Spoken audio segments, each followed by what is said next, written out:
Okay. All right.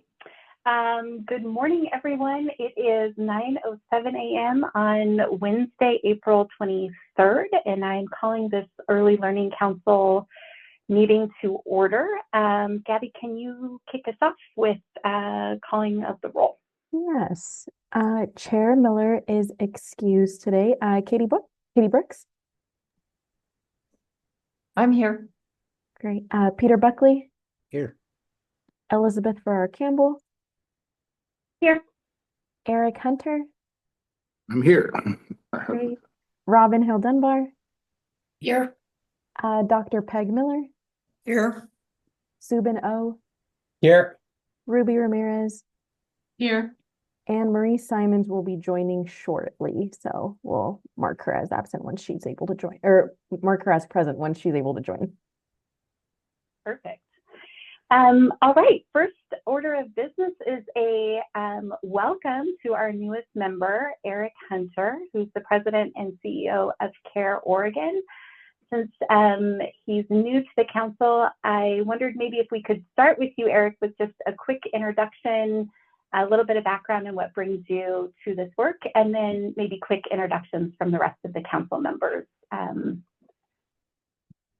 Great. Thank you so much. I'm thrilled to be here, and I apologize for the technical difficulties. I could see you all and hear you all talking about me on my computer, but I had to log in on my phone to actually get it to connect and see that I was there. So I'm not sure how security. But I'm thrilled to be here. I appreciate the opportunity the governor and the team give me to join you all in this work. I've been at CARE Oregon for going on 9 years now. For those who don't know, we are the largest provider of services under the Oregon Health Plan, about 550,000 members across the state, in the Portland Metro, the North Coast, Jackson County, and then Tribal Care Coordination, the largest duals plan in the state, as well as doing tribal care coordination. So we touch a lot of Oregonians and a lot of their kids. Our focus is on building healthy communities. So I think the work that you all do in partnering and engaging with the work of making sure that families and children are successful and that work starts early, I think it's just critical to everything that we do at CARE Oregon and that I believe in as a human being. So I'm thrilled to be here joining you all. I've got a long history of a lot of different companies, but doing this work about 30 years. So this has always been near and dear to my heart, and I'm just thrilled to be here. Thank you. We're thrilled you're here too.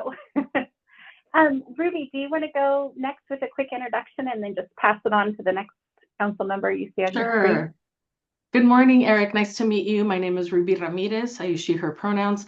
I am a program officer for early childhood at the Oregon Community Foundation, where I've been for about 5 years, focusing on a variety of issues, parenting, advocacy work, childcare issues, workforce development, and new things coming hopefully soon. So nice to meet you. I'll pass it to Robin.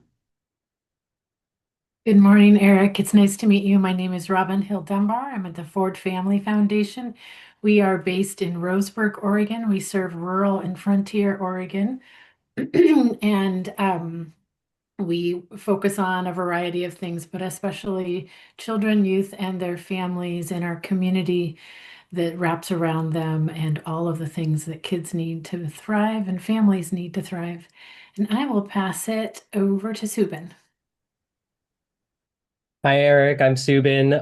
I use he, him pronouns. I'm one of the co-directors for Teaching Preschool Partners. We work at the intersection of preschool and elementary school, fostering better connections, bringing just and joyful classrooms into the foray. And so I've worked in policy and research, but first and foremost, I'm a teacher educator. I like working with teachers. And so, yeah, that's my background. I'll pass it to Katie. Hey, Eric. I'm Katie Brooks, she, her pronouns, and I am the CEO of the Bend Chamber of Commerce. So I bring a business perspective and an economic perspective to this fabulous group of people here, and looking at childcare and healthy families through the lens of healthy communities, healthy economy. So that's, I guess, my role. I'm going to pass it to Peg. Hi, Eric. Welcome. I'm Peg Miller. I'm a pediatrician in McMinnville. I've been in this community for about 30 years and have been involved in a variety of things involving children besides just healthcare. Was involved in a program that worked with developmentally disabled kids. I've done some child abuse work for many years and currently am a hospitalist at Willamette Valley Medical Center after being in primary care for years. So welcome, and that's my background. Peter, do you want to go next? Sure. Good to see you, Eric. Yeah, you know probably too much about the work that I do at Southern Success. And in your intro, you didn't mention the great work that you've done to help start the Oregon healthcare and education collaboration and the child success systems throughout the state. So it's great to have you on the council, Eric. And then Alyssa, do you want to, let's just do everybody that's on. Sure. Good morning, Eric. Alyssa Chatterjee, she, her pronouns. I'm the director of the Oregon Department of Early Learning and Care. So we're Oregon's new agency focused on childcare, early learning, licensing, workforce supports for the state of Oregon. Hi, I'm Carrie McCann. I'm the Director of Policy and Strategy at the Department of Early Learning and Care, and part of my work with Gabby is to support the Early Learning Council and Raise Up Oregon. Great. I think I might be last. I'm Harriet Dichter. It's nice to meet you, Eric. I am a consultant to DELC and through the Build Initiative, and one of my roles is to work to support the development of the council and of the council's strategic plan and its implementation, Raise Up Oregon. Nice to meet you. Great. Meet you all. And then I'm Liz Farrar Campbell. I'm the founder and CEO of Mighty Ripple Strategies. We are a mission-based firm that empowers communities to solve problems that matter to moms. And prior to that, I was the elected county judge over here in Gillum County. I'm from the east side of the state. So we are thrilled that you're here, and why don't we jump right in to the agenda. I'll start by introducing Carrie, who is just introduced herself, DELC's Policy and Strategy Director, who is going to be giving us a high-level overview of the continuum of support in behavioral health. Go ahead, Carrie. Great. It's wonderful to join all of you this morning and provide an overview as background information as we head into our panels about the work that is happening in Oregon around behavioral health. So I thought I would start with my remarks of kind of defining early childhood mental health. So we can go to the next slide, Gabby.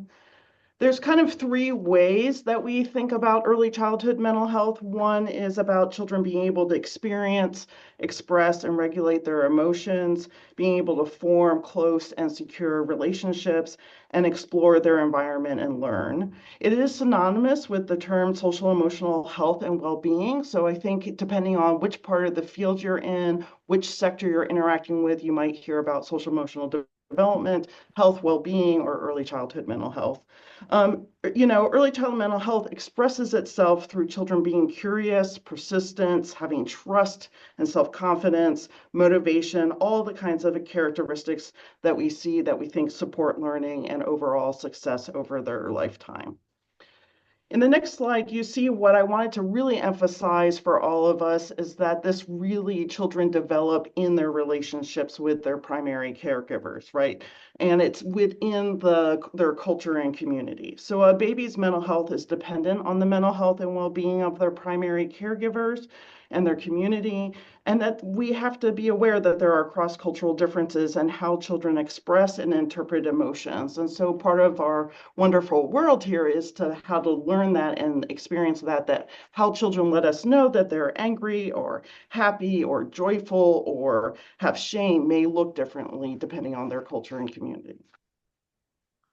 The other thing that I wanted to kind of emphasize for all of us is how do we think about behavior and the touch points that they offer us. So in the next slide, you see that, behavior is really young children's language, right? But what's challenging about that is then we have to figure out what they're trying to tell us. And I think I wanted to flag for all of us as we think about where we're trying to offer support to young children, families, and their providers, is to think about that children are kind of complex, and that pediatrician Brazelton really identified for all of us that children have periods of time where they have challenging behaviors that occur right before there's a burst of development, and that this is very typical. But that does not mean that it is easy for adults. It does not mean that it doesn't potentially disrupt relationships. And so I think this discerning when is there a concern and where do children and families need extra support versus how do we all learn together about these touch points and where and how we best support children in kind of what is going to be typically expected. So as we kind of think about what we want to build in the continuum, we do want to understand that mental health is undermined by early adversity. And, there's in recent years, we've learned about that there's 3 types of stress, right? That there is a level of stress that's positive. That's actually how we grow and develop. So you might think about that as mild, temporary stressors like going to school for the first time. But with supportive adults, children gain skills and have positive mental health because of those positive stressful experiences. But when stressors get bigger, our body kicks into survival mode, and lots of us have heard about it as fight, flight, or freeze. And when this happens, children use adults to regulate their response to stress, to help them get back to a baseline, to get them back to kind of a normal range of how their brain and hormones and other kinds of systems are reacting. And the adult can help make the stressors tolerable. So that's where you kind of see the second type of stress. When we think about toxic stress, then we're really referring to strong, frequent, or prolonged activation of a stress response of that fight, flight, or freeze, and that it's often absent of a protective relationship. And so those kinds of stressors alter young children's brain architecture. We see fewer neural connections around their executive function kind of skills, and we see weaker, actually, neural connections, and then we see stronger ones in other parts of our brain around fear and anxiety. So if our brain is set on high alert for danger and the children becomes hypervigilant, these kinds of structural changes in the brain create risk for future mental health problems. So it's not a guarantee, but we're increasing the likelihood of what might happen for children as they develop and grow over time. So as we kind of think about how do we respond to this, I think what we also want to think about in our next slide, you see that we kind of know that young children experience mental health issues at roughly the same rate as our older children, ranging somewhere between 10 to 16%. We know that ongoing exposure without some kind of support or intervention means that we can see diminish in concentration, memory, organizational, and language ability. So, we're really concerned about how that might impact them in both their early learning, later school, as well as kind of success in life overall. I think the good news is that supportive relationships can really help children cope and calm in overactive stress responses, and that we really do have a range of supports that offer the interventions that we need so we can reset children's trajectories. So what you're going to hear about this morning is some of that continuum of supports that Oregon has and is building.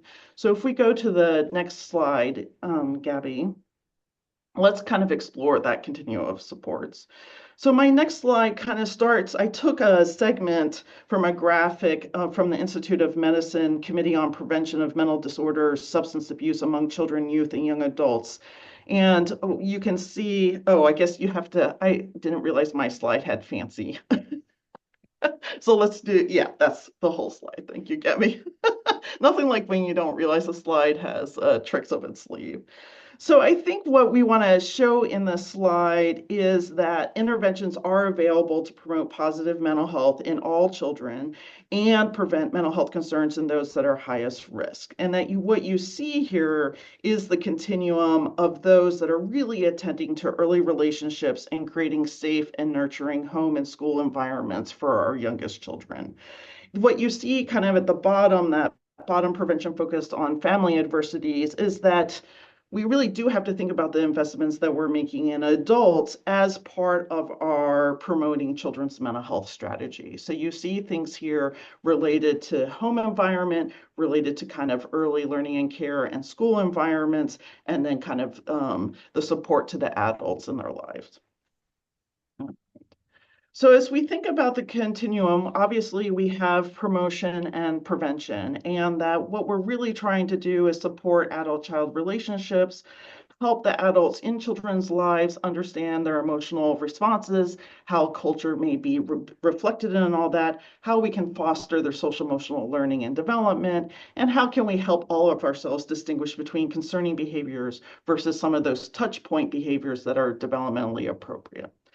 One of the things I wanted to flag all of you as I was doing this research of how best to do an overview is that a typical child with parents who work will spend an average of 11,500 hours in early care and education settings before kindergarten.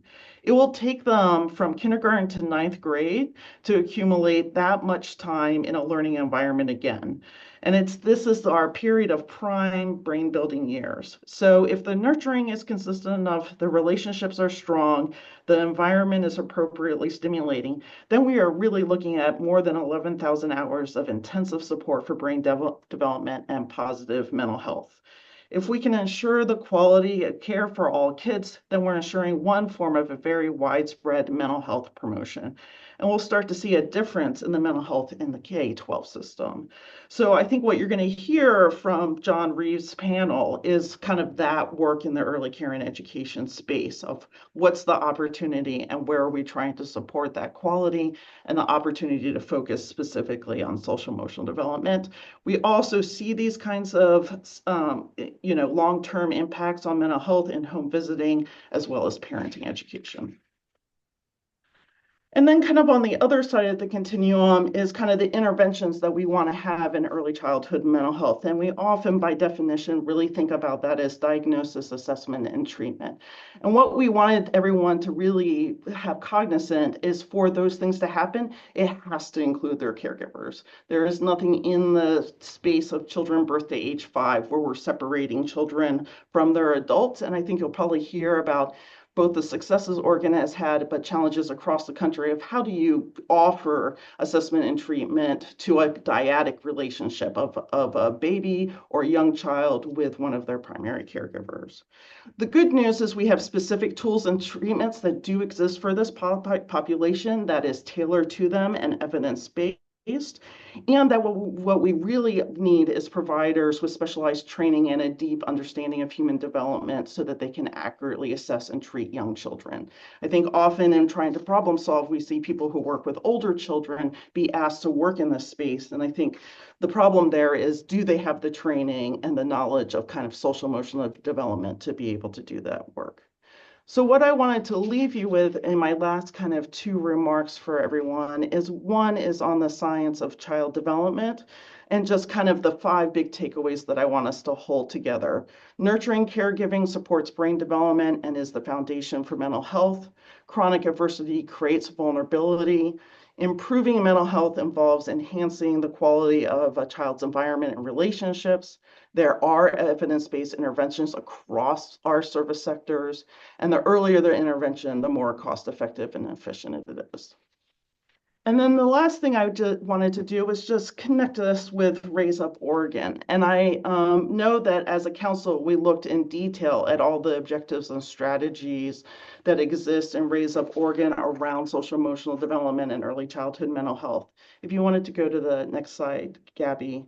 But I do want to show that 5 of the 6 state agencies are actively involved in this work. So the Oregon Health Authority, the Department of Human Services, the Department of Education, the Department of Early Learning and Care, and the Higher Education Coordinating Council. And that these objectives and strategies exist in goal 2 and 3. One, the second goal is really focused on all families. So we think about the continuum, how are we investing in kind of the kinds of practice and programs that we want to offer all family members.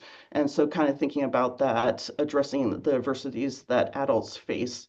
And then the third one focused on children. You can see that we're really thinking about the workforce capacity and professional development that they have access to across the sectors, the development and offering of infant and early childhood mental health consultation in the state, and the ongoing access to early childhood mental health screening, assessment, diagnosis, and interventions.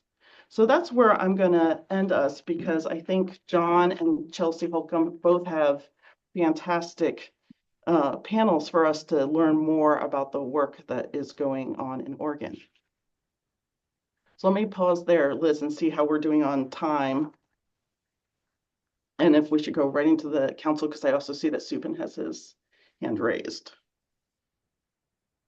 Yeah, let's do a quick question from Subin, and then let's go dive right into the panel. Yeah, it's just a quick comment. First of all, wow, Carrie, nailed it. Awesome presentation. The one thing I would add, yeah, applause. The one thing that I would add to that, there was a slide that you showed on the Continuum of Supports Institute of Medicine. Something I'm saying this as a believer in science, as a believer in evidence-based practices, but there's still another bridge to cross with the science, which is what science has to do is they have to be able to isolate whether or not these treatments or interventions or things are having a significant effect. And so that's what makes it research-based, right? But in a classroom, they're dealing with all things all at once. There's the how do you set up the block area, and how do you have a morning meeting, and how do you do all of these things all the time. And so there's another bridge to cross. And one of the things that I think is a challenge for providers is when we isolate these interventions, and then what teachers are having to do is compartmentalize the different things that they should do. Whereas what educators know is good practice is to integrate all of these ideas into one holistic approach. And so that's the one thing I just wanted to add, but I thought that was a fantastic presentation. And I appreciate that additional reflection.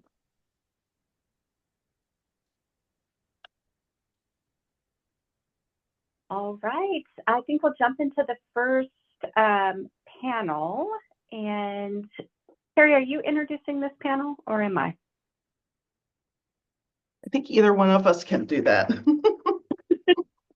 If you want to take it away, Okay. I will. Yes. Hi, Chelsea Holcomb. It's very nice to see you. I'm excited about the panel that you've pulled together. You're the Child and Family Behavioral Health Director for the Oregon Health Authority. And I was wondering if you would help introduce your panel and get us started on the conversation around treatment supports for young children. Absolutely. Good morning, everybody.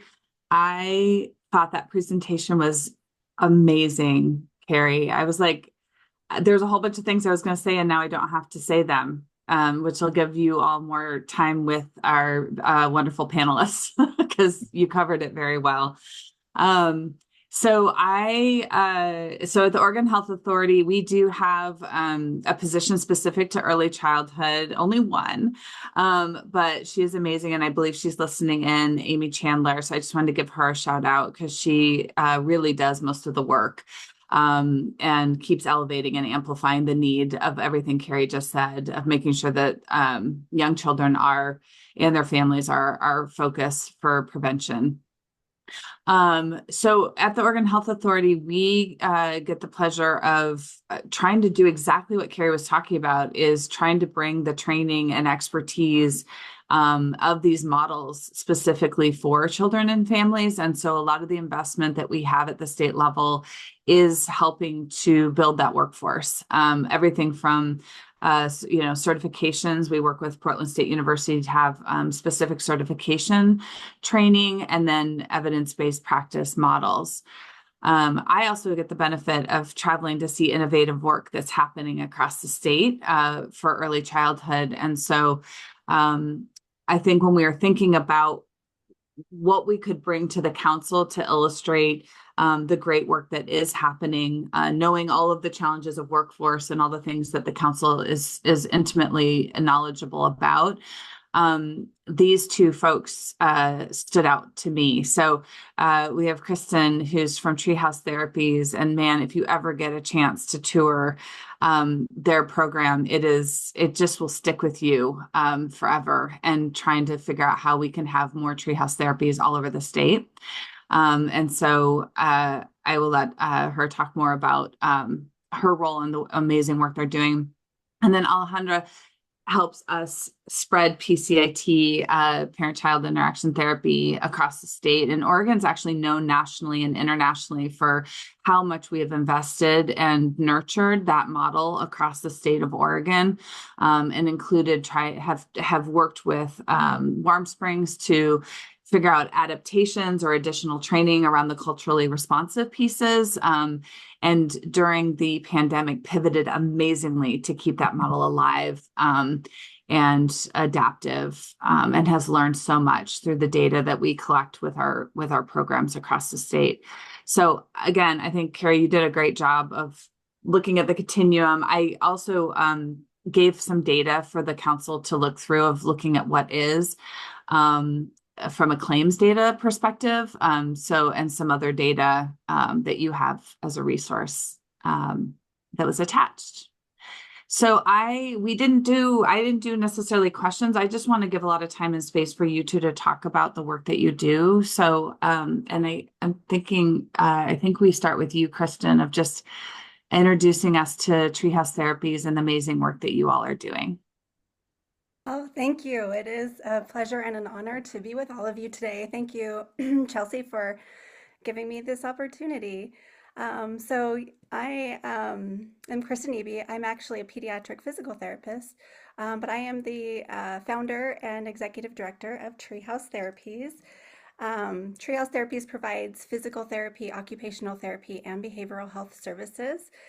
We are in 5 locations throughout Central Oregon, including a clinic in Warm Springs.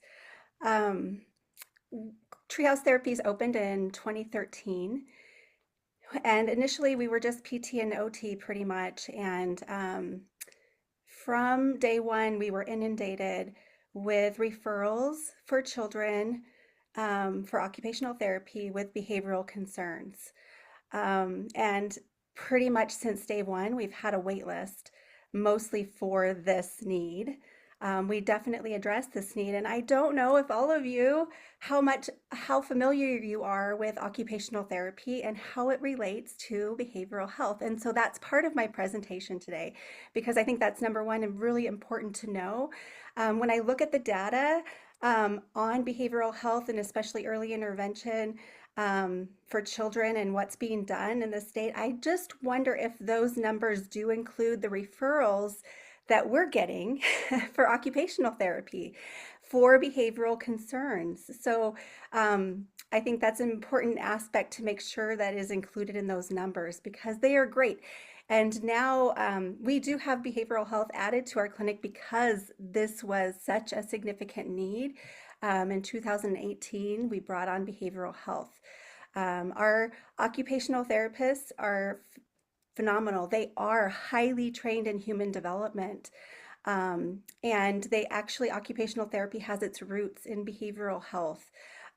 So they definitely address these concerns, but we were seeing that at the end of, sometimes for many kids, at the end of a treatment session, with occupational therapy, there was an additional need, and they did need to be seen by behavioral health specialists as well, by a licensed behavioral health therapist as well.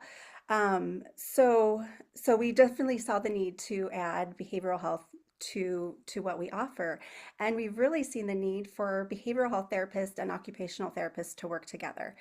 So I just wanted to give a quick little overview of what OT is, maybe for some of you who aren't really aware, because that's what we found a lot too. When we brought on behavioral health, they didn't always know what OTs were doing and how they overlapped. And so many times they were doing the same thing and calling it by a different name, a little bit by a different name. And they really do use the same theoretical background in a lot of cases as well. So just for a quick overview, occupational therapy is a health profession that helps people of all ages do things they need or want to do through a therapeutic use of everyday activities known as occupations. OT focuses on promoting independence, function, and well-being in all areas of life, including self-care, work, school, play, and social participation. So you can see how emotional and behavioral issues can interfere with all of those things for our kids. And so it is very appropriate that OTs are involved in this. Therapists work with individuals who may be experiencing physical, developmental, cognitive, or emotional challenges. So in pediatrics, OTs play an important role in supporting children's mental and emotional well-being by helping them successfully participate in everyday activities at home and at school and in their community. And a lot of times these days, that ability to successfully function in everyday activities at home, at school, and in community is being affected by their emotional, behavioral issues. So OTs are very involved.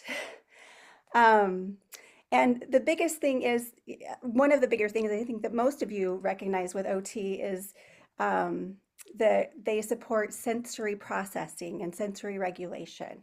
So many children with behavioral challenges have sensory sensitivities, and OTs help identify sensory triggers, create calming strategies and sensory diets, and teach children how to self-regulate. They help with emotional regulation and coping. They help children to recognize and express feelings in healthy ways, develop coping tools to deal with anxiety, frustration, and impulsivity. And they improve self-awareness and self-confidence. OTs partner closely with caregivers, teachers, and other providers. Our OTs work very closely with teachers and obviously very closely with all of their school supports. They support consistent strategies across home and school, adjust environments to help children thrive, and empower parents with the tools and support that they need to help their children, help in their children's growth. So OTs use play-based therapy and purposeful activities. They build routines and responsibilities. They practice social skills and peer interaction with their kids. And they really help them try to find joy and success in everyday activities. So OTs, like behavioral health therapists, use play-based interventions. They use play therapy, and in our clinic, they use something called TheraPlay. They use theories of collaborative problem solving. They use cognitive behavioral techniques and social and emotional and social cognitive learning principles. They're very well trained, like I said, on human development and attachment theory. So really it is a holistic approach. So essentially at Treehouse Therapies, we brought on behavioral health, and we found that it wasn't enough to have them just in the same clinic and collaborating on kids and sort of sharing kids and trading them. We have found that we really need these therapists for these kids that we're getting, many of the kids that we're getting with these behavioral concerns. We need them to work together, and that is the best case scenario. Also, as mentioned, we need, especially for children, I would say under 10, that parent, that family needs to be part of the therapy. Every session, every day, they need to be involved in the therapy, and they need to be treated too. They need to be treated. Their social emotional needs need to be addressed as well if you're having a child with significant behaviors. We feel very strongly about this, and we have created a program where the OT and the behavioral health therapist, the LPC, the LCSW therapist, we have all of them, LMFTs. We partner an OT and a behavioral health therapist together. They share a caseload.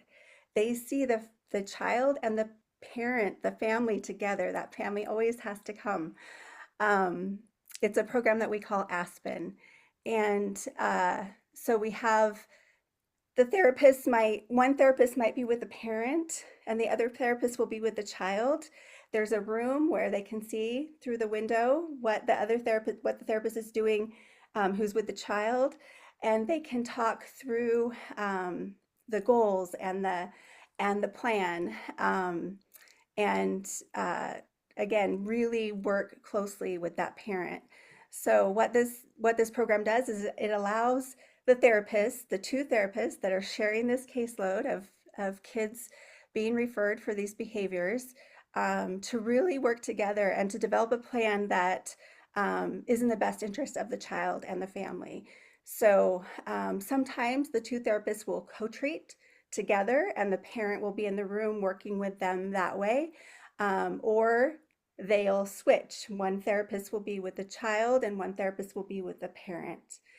Both the skills of that behavioral health therapist and the OT are needed with both the child and the parent, for training and coaching, as well as just interventions. Both the parent and the child need both of those therapists. We also really believe in creating the natural environment. So I think as Chelsea was explaining, we have a really unique setting where most of our clinics are on ranches or in homes where we have access to animals and nature. We use animals in our therapy for many of the things that we do. So very unique that way, but definitely, again, see the need to work together. I also just wanted to mention, we have about 500 children on our wait list that have been referred for behavioral concerns, and that is combined OT and behavioral health. Most of those kids are on our wait list for OT. So I just wanted to make sure that was understood with this council, that those behavioral kids are seeming to me to be referred to OT first. And most of those referrals, 77% of those kids are between the ages of 5 to 10. So essentially, most of these kids, we're not getting these referrals until they're in school, and they're having a hard time functioning at school because of these behaviors. We know, and this will continue to be discussed today, these didn't start in school. There should be screening and prevention being done before they get into school. And we know that there is so much we could do if we got to see them sooner, if we got these referrals sooner. So again, 77% are 5 to 10, 20% 0 to 5, under 5. And just 3% of our referrals, again, these are just the kids on our wait list being referred for behavioral concerns. Only 3% are 10 years of age and over for us at Treehouse. So that's kind of just the quick synopsis. I would love to tell you more and just open to questions. You're great. Thank you so much. So much. And I know I'm going to keep us moving along because I know we're going to have, I want to give Alejandra some time to speak, and then we'll have questions from the council. I wanted to share real quick too, I would love to infuse OT throughout the children's behavioral health system. I mean, I know we're looking at, I've been talking a long time with Trillium Family Services CEO around integrating it into residential settings, so that not necessarily for OT always to be doing occupational therapy with the youth, but looking at those environments of how residential is set up. We know that some kids are struggling from their mental health condition, but also coming into kind of residential settings, just the environment itself can be challenging for some youth. And so really looking at how we can further, community-based, home-based, but also looking at when out-of-home placements are needed.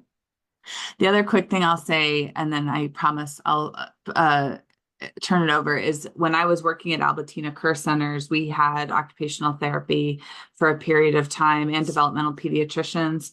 And when I trained my community-based services team, we had OTs come in and train us on what OT was and on sensory. And almost every one of my therapists went back and reassessed the kids that they were seeing because they were being at times misdiagnosed with mental health disorders when a lot of what was going on was sensory and had much more to do with a need for OT and that same kind of practice. And so I think this model of having people work together in even consulting, but also working together, I think would have a massive benefit across our whole system.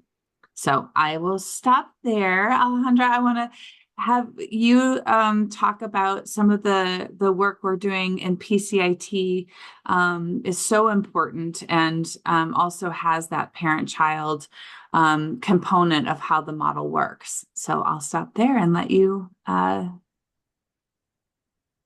Thank you so much. Good morning, everyone. Thank you. It's an honor to be here with you today and listening on what you're doing and what you have to say. And this is my passion. So very happy to be here and excited to share with you a little bit about what we're doing with PCIT in the state of Oregon.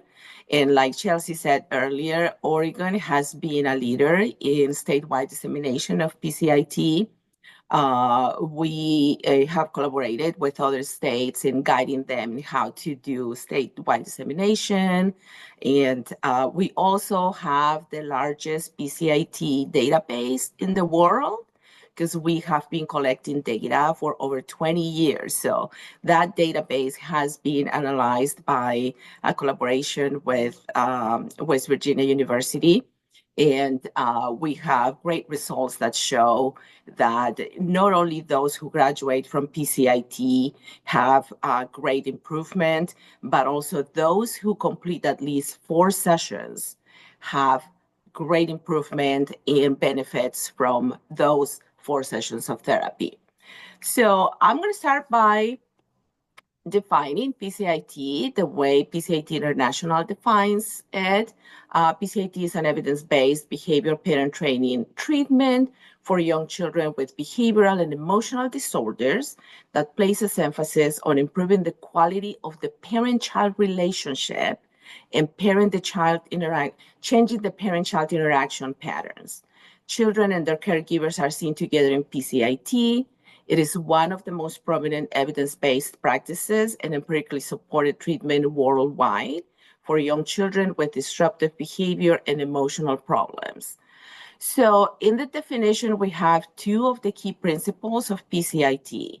The emphasis is in improving the quality of the parent-child relationship and in restructuring the interaction pattern. So we don't focus on changing behavior. We focus on the relationship. Why? Because as Carrie was saying, children develop in the context of relationships. And we truly, in PCIT, we truly believe that children need to be seen and healed through the relationship with their primary caregivers and those who surround them. So PCIT is widely used across the world. We use moment by moment in vivo coaching models. So we have specifically set up rooms with specific audio and visual equipment where we coach from behind a one-way mirror where the dyad is in the playroom. The caregiver wears a bug in the ear type of device, like a Bluetooth type of thing, where we're coaching them. We're coaching them as to, very specifically as to what skill to use and what to say, what not to say, what to do in the moment when things are happening in the interaction with their child. We're also telling them why we're having them do that skill or use that skill, why we're having them respond this way versus another. So we do a lot of developmental guidance as we're coaching. We're doing a lot of psychoeducation. We're supporting the caregiver. In PCIT, we definitely use a parallel process where we as the coach or the therapist, we use the same skills with the caregiver as the caregiver is using with a child. So the caregiver is also benefiting from that warm relationship with us at the same time that they're using the same with the children. There's 4 core elements. There's 2 phases in PCIT: child-directed interaction, which is play-based, very similar to non-directive play therapy. And second phase is PDI, or parent-directed interaction, where we really work on emotional regulation for both the caregiver and the child, right? Because we know that emotional regulation is achieved by having someone that can co-regulate with me and that can hold my big emotions that I don't know what to do with because I'm only 3 years old. So we work on emotional regulation. Another component is we do assess on a weekly basis the progress that the caregiver is doing with the skills that they learn and the progress that the child is doing. We also do the coaching is another core element. And the 4th core element is daily homework. We ask caregivers that they go home and practice 5 minutes a day, no more than that. Just dedicate 5 minutes a day, because we know that if you do 5 minutes today and another 5 minutes tomorrow and so forth, in 2 weeks, you're going to be using the skills completely without thinking about it outside of the 5 minutes that initially you're like, oh, it's 6 o'clock, I have to do my 5 minutes. In 2 weeks, you're going to be using the skills throughout the day without even thinking about it. I am a PCIT International Certified Regional Trainer, which means my region is Oregon, so I'm free to train anybody in the state of Oregon. I have a team of within agency trainers that help me train. And there's another regional trainer, Erin Sewell, in the metro area, and she also has a team of within agency trainers. And then we have PCIT therapists that offer services to the families in the community. And we also do direct service as well. The training we provide is pretty intense. The commitment that you do to be trained in PCIT therapy is pretty intense. The training can take anything from 12, 18, 24 months or even longer, depending on attrition in your agency. The initial training is 40 hours of face-to-face training. We provide ongoing consultation until the clinician meets criteria for certification. And even after that, we are very lucky in Oregon to have funding by the Oregon Health Authority to support the work that we do as trainers in PCIT. And we continue to provide consultation to those clinicians that are already certified. So we continue supporting them. We, several years ago, we formed the Oregon PCIT Provider Consortium. So we use that as a way to network, to support clinicians across the state. We have an annual conference, which is actually a week from tomorrow. We bring a trainer, a global trainer, a presenter from other areas of the U.S. To do a one-day training with all of us. And we also provide 6 clinical calls a year, all of them related to PCIT. We work with each agency upfront. When they say we're planning on launching a PCIT program, we work upfront with them. We provide all the technical assistance. We train their staff. We continue supporting them until they get certified as well and beyond that.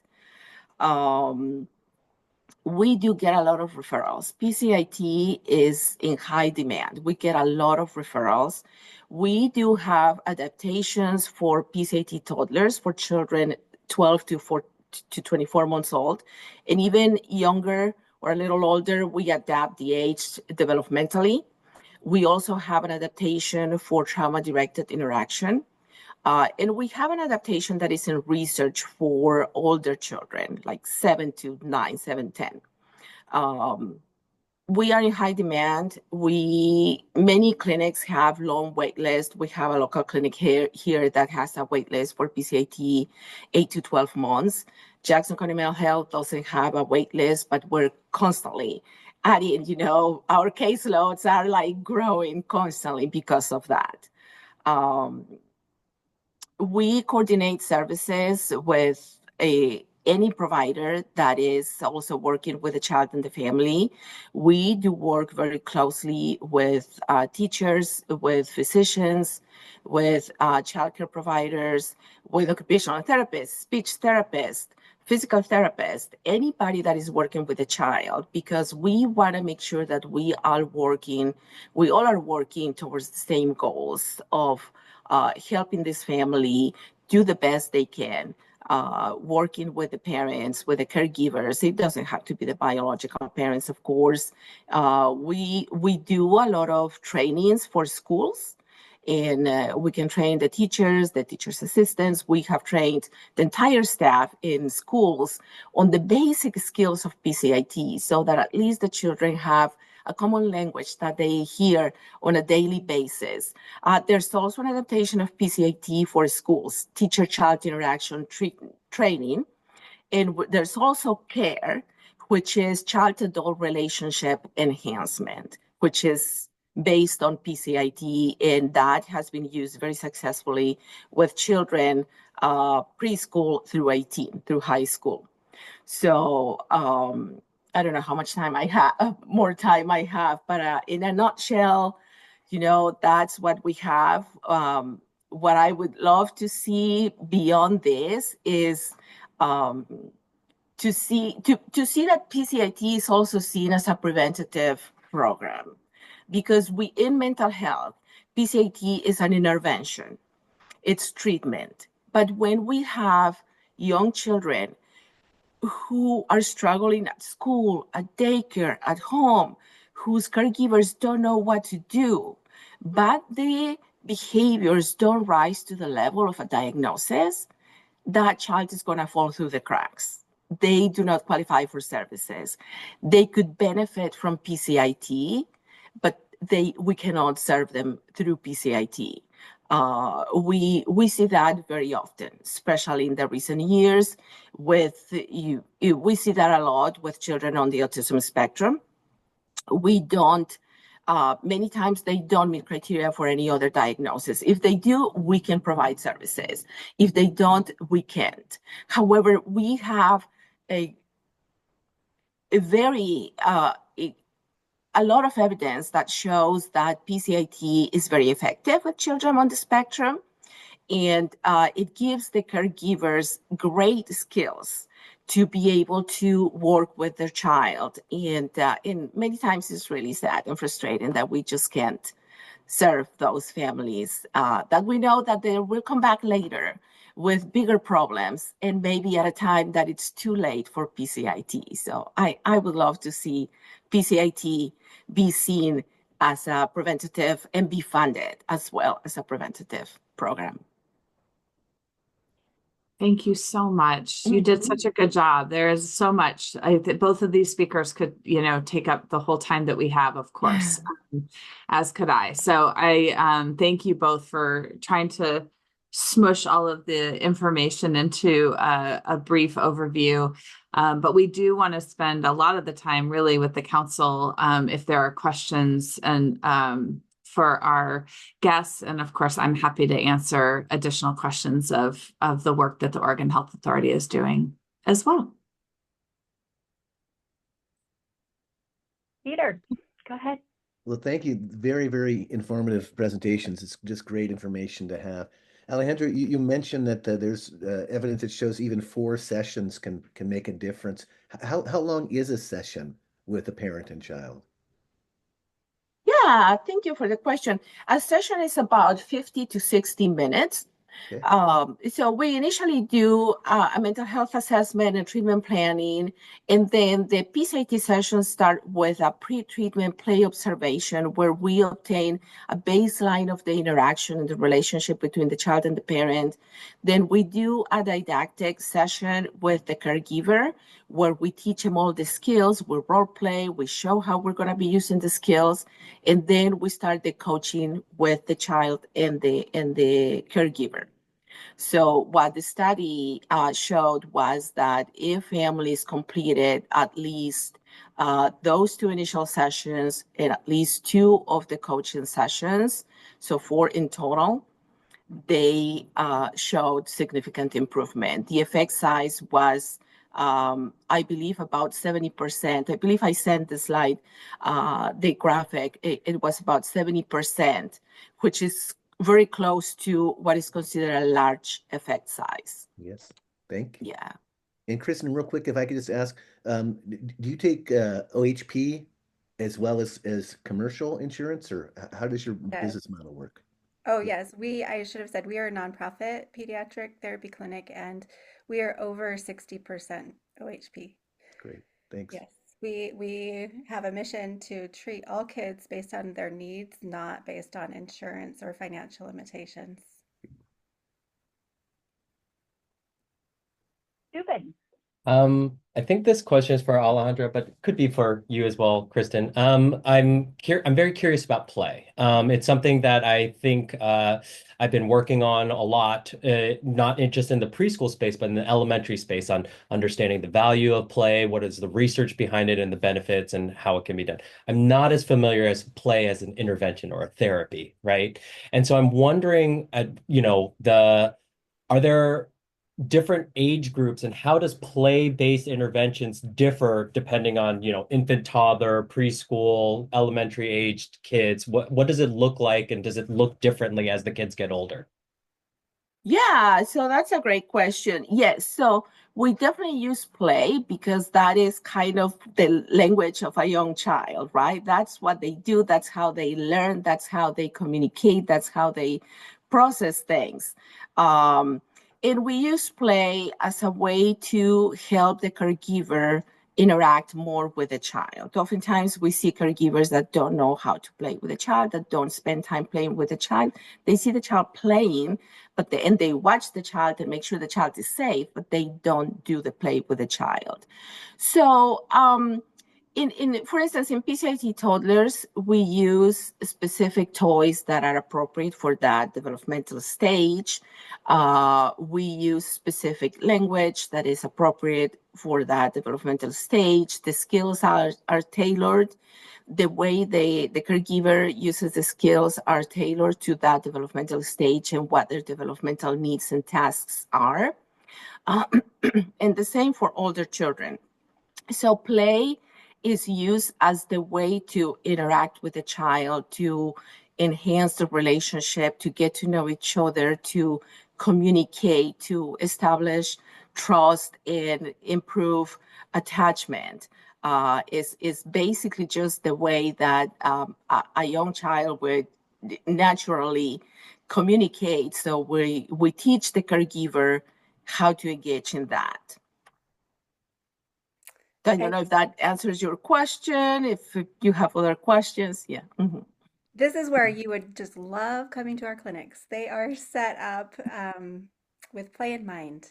This is a child's occupation, especially the young child's occupation, and our team is very well versed in what is appropriate play for each developmental level. It is super important to be well aware of that and integrate that in our therapy. It's very integrated in everything we do. Our therapists are trained in play therapy. That's actually a training that they take, and TheraPlay.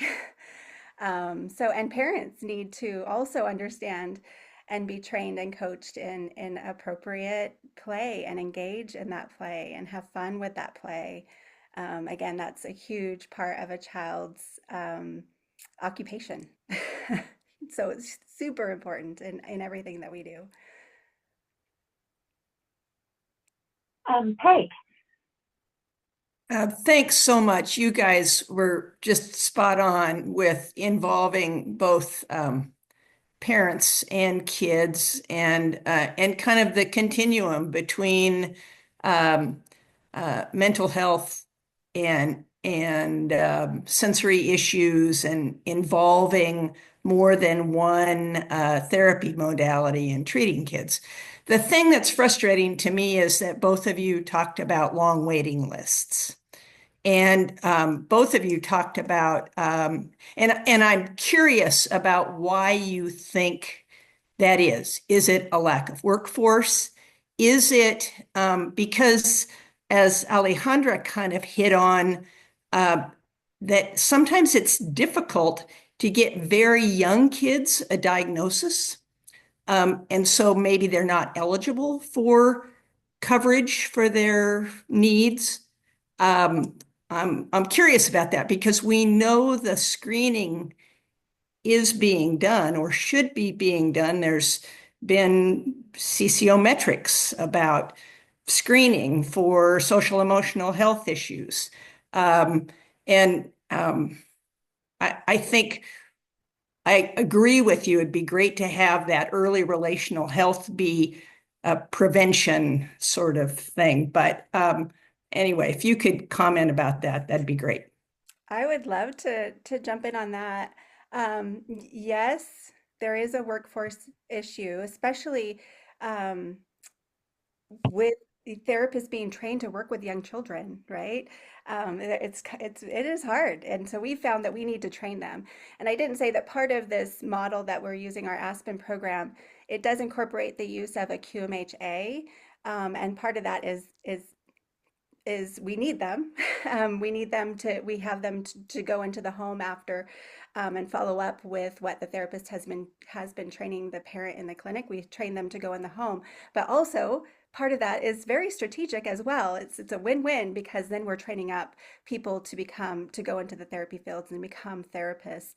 Also, these are hard kids and hard families, and there is burnout, as you know. I mean, this is another discussion, huge amount of burnout in our industry. And I think this is also part of the win-win of this program that we've developed and are continuing to develop, is having therapists partnered together helps to relieve that burnout, and helps with longevity.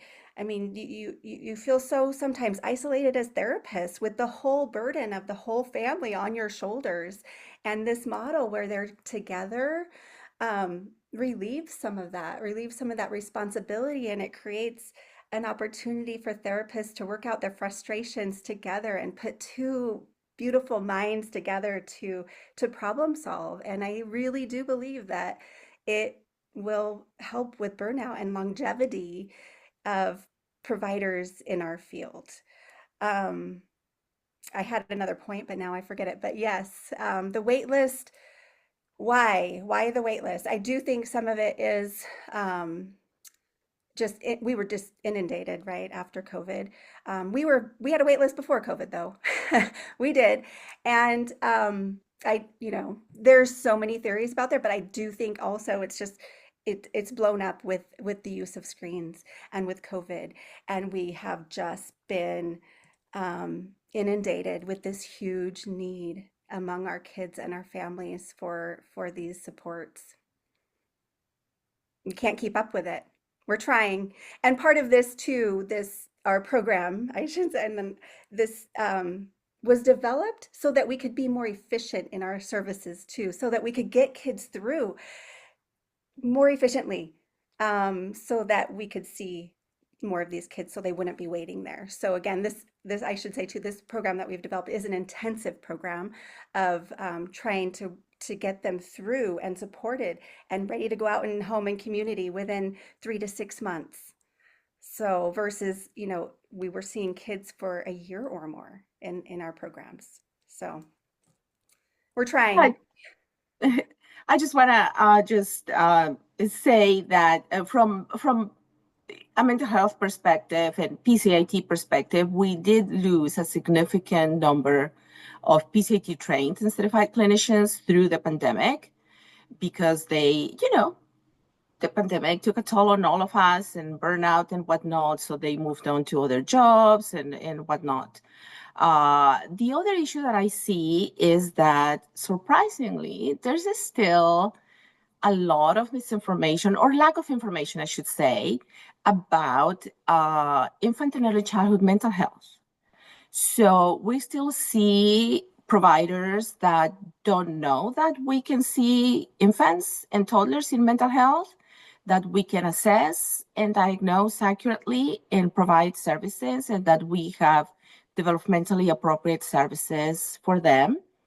So something that I also see is that a lot of the clinicians don't have any training in infant and early childhood mental health and in diagnosis. Many of us here in Oregon are trained and use the DC 0 to 5 diagnostic classification. We use the crosswalk that bridges that through to the DSM 5 to do the official diagnosis. But many clinicians don't know how to assess a young child. So I think that's also part of the problem, that many kids are getting to us at an older age. The wait list, because, for example, my team, we used to have 16 PCAT therapists. We have 5. And one of those only carries a PCAT caseload of 2 because her job changed completely. She fought very hard to continue doing PCAT, but she's only allowed 2 cases at a time. So we went from 16 to 5. So that's just an example of what's happened in the workforce. I wanted to say too, I do hear often from parents that they've been told by their doctor or other providers, let's wait and see. They're seeing Yes. something, they're seeing a concern, but let's wait and see. This could be, like was referred to before, a normal developmental behavioral issue. So let's wait and see. And so they're waiting and seeing until they get into school and it's a problem. So that might be part of it as well. Thanks. I appreciate your perspectives. Robin. Thank you. Many things that I was thinking about have been brought up or addressed from the speakers, but I also want to just appreciate the speakers and bringing so many things, highlighting the need for awareness for early childhood mental health is still so much of a need. I really appreciate that. Always thinking about the family and the child in the context of the family and the 2-generation approach to your therapies and interventions. And I'm so excited to hear about the treehouse therapies. I've heard of it, but not learned as much as I did today. So thank you for your presentation. I have curiosities about places in Oregon that have similar or the lack of something like what you're providing. And in terms of some of the things that were said about clinicians needing trainings, one of my questions for Chelsea is how is OHA addressing the need for training in birth to 5? And I know I work with Amy Chandler, so I know we've talked about workforce development a number of times. And when I think of the DC 0 to 5 and ARIMHA's efforts to bring training, and I know that there's a lot of collaborative effort around this. I'm curious about saturation or the lack of saturation across the state. So I know in the past we've had some visuals of PCIT, where it is and where it isn't. I know that the pandemic, like you described, we lost providers. I'm curious today where you see the gaps,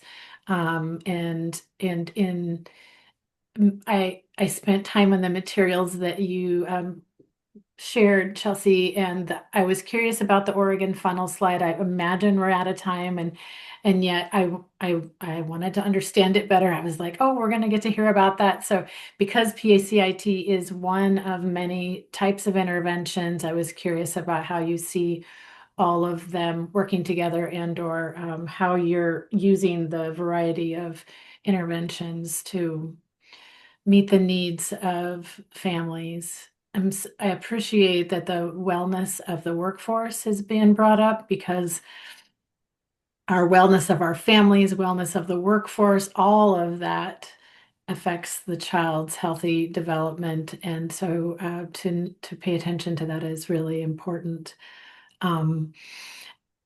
I will stop, but I'm sure that as we continue to have the conversation, I'll think of more questions that I want to talk about, but thank you. Yeah, thank you, Robin. There's so much. There were so many questions in what you just said, but I'll do a brief response. But obviously, Amy and I or others are happy to follow up. Yeah, I mean, I think what we're trying to do, as Alejandra said, is like we want to try to keep the therapists we already have certified. That's a lot of investment, as she described, right? Like we as the state are investing in therapists. We pay for most of that. We pay the provider for lost billing time for their therapist to go to those trainings. We pay for the rooms to be developed and the construction to build a room. And then that ongoing consultation and support. So, and we, as you were mentioning, we are also investing in other models, right? Not everybody wants PCIT. It doesn't fit for every youth and family. It doesn't fit for every therapist. Like some therapists are like, whoa, that's super rigid. I don't, that doesn't work for my style or how I want to see and show up in the community. So we want to make sure that we're investing in multiple models across the state, and continue to develop the child-parent psychotherapy model, collaborative problem solving.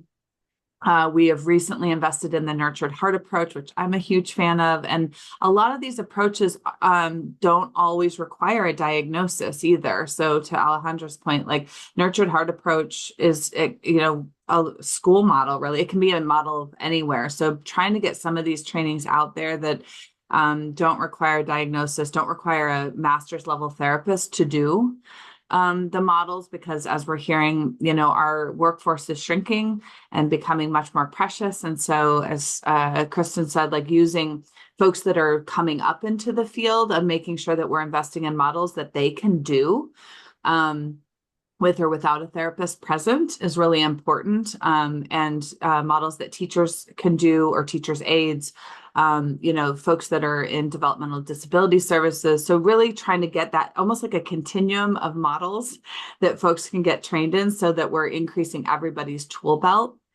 What we also try to do with these trainings is make them low to no cost, because we know that organizations are struggling, right? And, I was just hearing about an organization that, usually participates in some of the conferences that I go to, and they're withholding taking their folks to conferences because they want to make sure they can give their workforce raises, right? Like they want to pay their folks more to retain the workforce that we already have.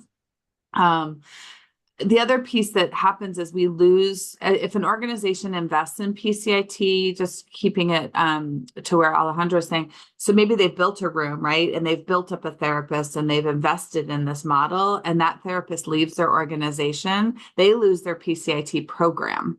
And as you heard, it takes time, right, to invest in another therapist or hire another therapist or find someone who's already certified. So there's this huge benefit of the model being so efficient and working so well. And it's an investment that has that ups and downs for an organization. So we've had organizations that previously had PCIT that no longer do, or organizations that are hesitant to go down that path, even though knowing that the model is super effective and supportive of children and families, because they could invest all this time and money and effort and then potentially lose the therapist that's doing the work. So I don't know that I answered all of your questions. If I had more money, we would do more. So that's always the issue, right? Is that we're lucky and we're very rare as a state that we have invested this much in the workforce and these models across our state. So we're very lucky that way. When I talk to my counterparts in other states, the investments don't look like this in other states for these particular models. And we could always, do more if we have more, if that makes sense. Great. We've got about 5 minutes left, and then we'll move on to the next panel. So Subin, you're up. The points you're making around workforce and the challenges around workforce, I just wanted to make a connection in the K-12 space. It's very similar that we put a lot of investment into bringing new teachers into the field. And I think at least this was data as of 3 or 4 years ago, 40% of new teachers will leave the field entirely within 5 years of just, they've gotten their master's degree, we've invested in them, they come into the field, and then they'll just leave the field entirely. And so it's a continuous challenge. We can't overlook the nourishment and sustaining of professionals as part of workforce investment.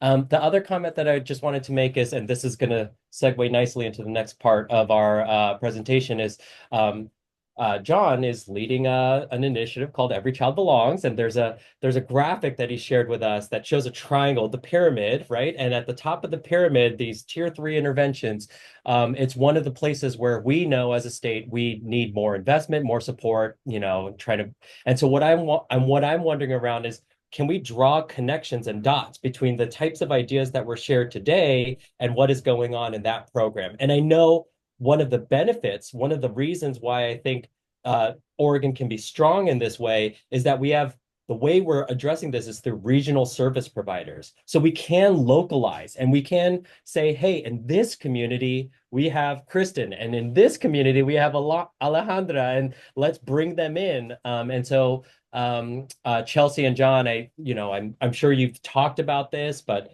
I hope there are just stronger connections there. Thank you. And I'll just briefly say, as that connective tissue, and Peter, I see your hand, is that's one of the things John and I talked about, right? Like, if you get a whole bunch of people on the prevention world identifying early, which we all want, and then you send them to Kristen and she has a wait list of 8 months plus, right? Like that is the piece that we're going to have to try to solve together, because similar to the Ballmer Institute and other efforts with the CCOs, everyone wants to identify early, which is great.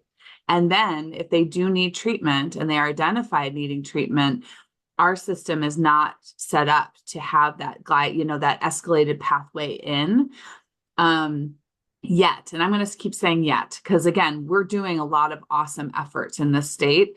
But that is a concern that John and I have talked about, is that what then, right? To say to a parent, wow, we've identified a significant concern and your child needs mental health treatment. And then the parent goes to get that mental health treatment and is told they have to wait. Right. And that's something that we are going to need to solve, especially with how Carrie beautifully set us up.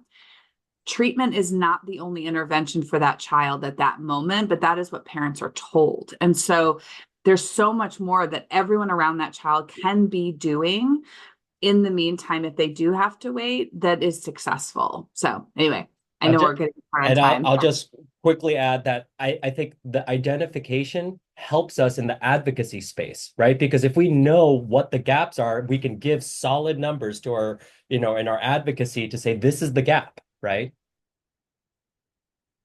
Kelsey, just real quick, you mentioned a number of programs like Nurtured Heart and then collaborative problem solving. I don't know if collaborative problem solving goes into early childhood or not. I just don't know if it does. But do you have a list of some kind? Does there exist a list? I do. I'll get that for Gabby. We can link to our website. And then also, if you haven't signed up for our newsletter for children's behavioral health, I'll do a shameless pitch. We have a early in the month newsletter that has articles and actually spotlights some of the programs that you're hearing about. But then our mid-month publication lists all of those training, from suicide prevention to the programs I'm talking about, and other trainings that we fund across the state. Fantastic. Thanks. Well, thank you to this first panel. This was excellent. I learned so much. This is not an area that I knew a lot about, and I feel like I am just in a much better place understanding what's out there. So thank you all for the work that you're doing and for sharing your perspectives with the council today. And we're going to move right into sort of another side, or the other end of the continuum, which is prevention supports for young children. I'm going to start by introducing John Reeves, who's the Professional Learning Director for DELC. This panel is going to be covering prevention supports for young children, as well as Every Child Belongs, and sort of how that's going to be rolling out over the next 18 months or so. So John, take it away. Thank you so much, Liz, and thank you, council members. This really has been just a wonderful thing to be sitting in on and participating with you all. As Chelsea mentioned earlier, I think a lot of things that were said out loud, allows me not to have to say them also out loud. So I appreciate that, and we can get to more of the discussion as we go along. But I'll start with introductions. I didn't even start with myself. So as you said, Liz, I'm John Reeves. I'm the Professional Learning System Director at the Department of Early Learning and Care.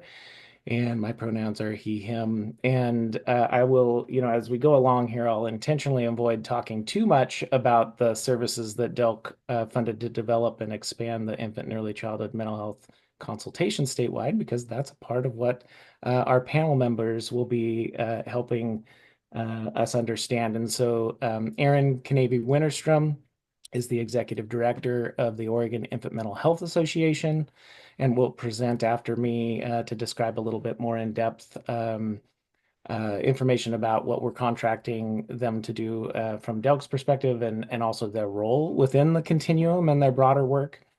After Erin provides that overview, we will turn it over to then Beth Jaffe Stafford, who's the Clinical Director of the Family Nurturing Center in Southern Oregon.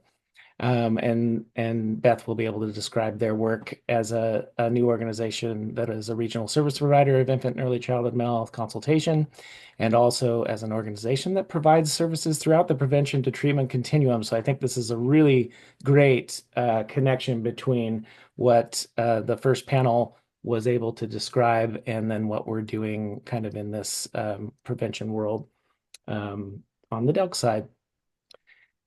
And so, without too much more delay, I do want to say, though, as Carrie's introduction, what Kristen and Alejandra and Chelsea were able to present, as we're thinking about children's development within the context of relationships, and that all behavior has communication or is communication, when children are experiencing trauma and toxic stress, that healing does truly happen in the continuity and consistency of their caregivers, which is both their family and also the early educators that they're interacting with for many hours throughout the day. And I think that that's so incredibly important as we're trying to strengthen our systems of support. And what you said earlier, Subin, about the identification is so important. I think that is a huge part of what we're trying to get to here also, is children are bouncing from environment to environment in their early childhood years,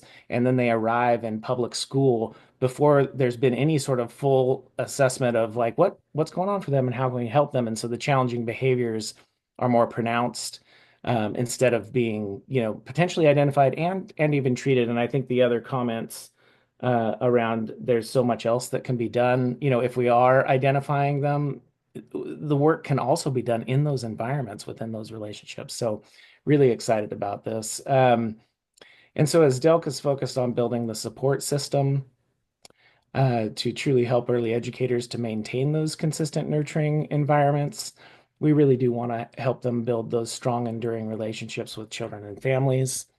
As we've been developing Every Child Belongs, which, as you may recall, is the newest name, or is the name, not the newest name. We're not going to change it.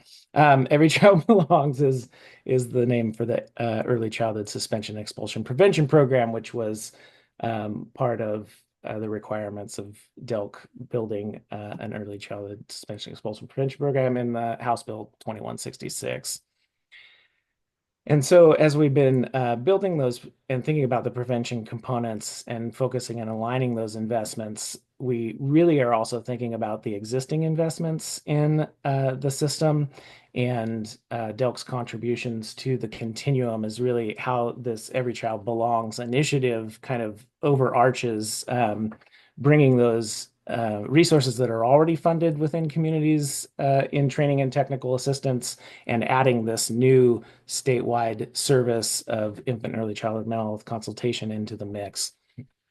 And so we're excited to share the progress that we've made, what our DELC funded partners are working on, and how our advisory committee has been helping us grapple with and focus on increasing access to services, building workforce confidence and competence, strengthening trauma-informed practices, and increasing the impact of how that affects the quality of early learning environments.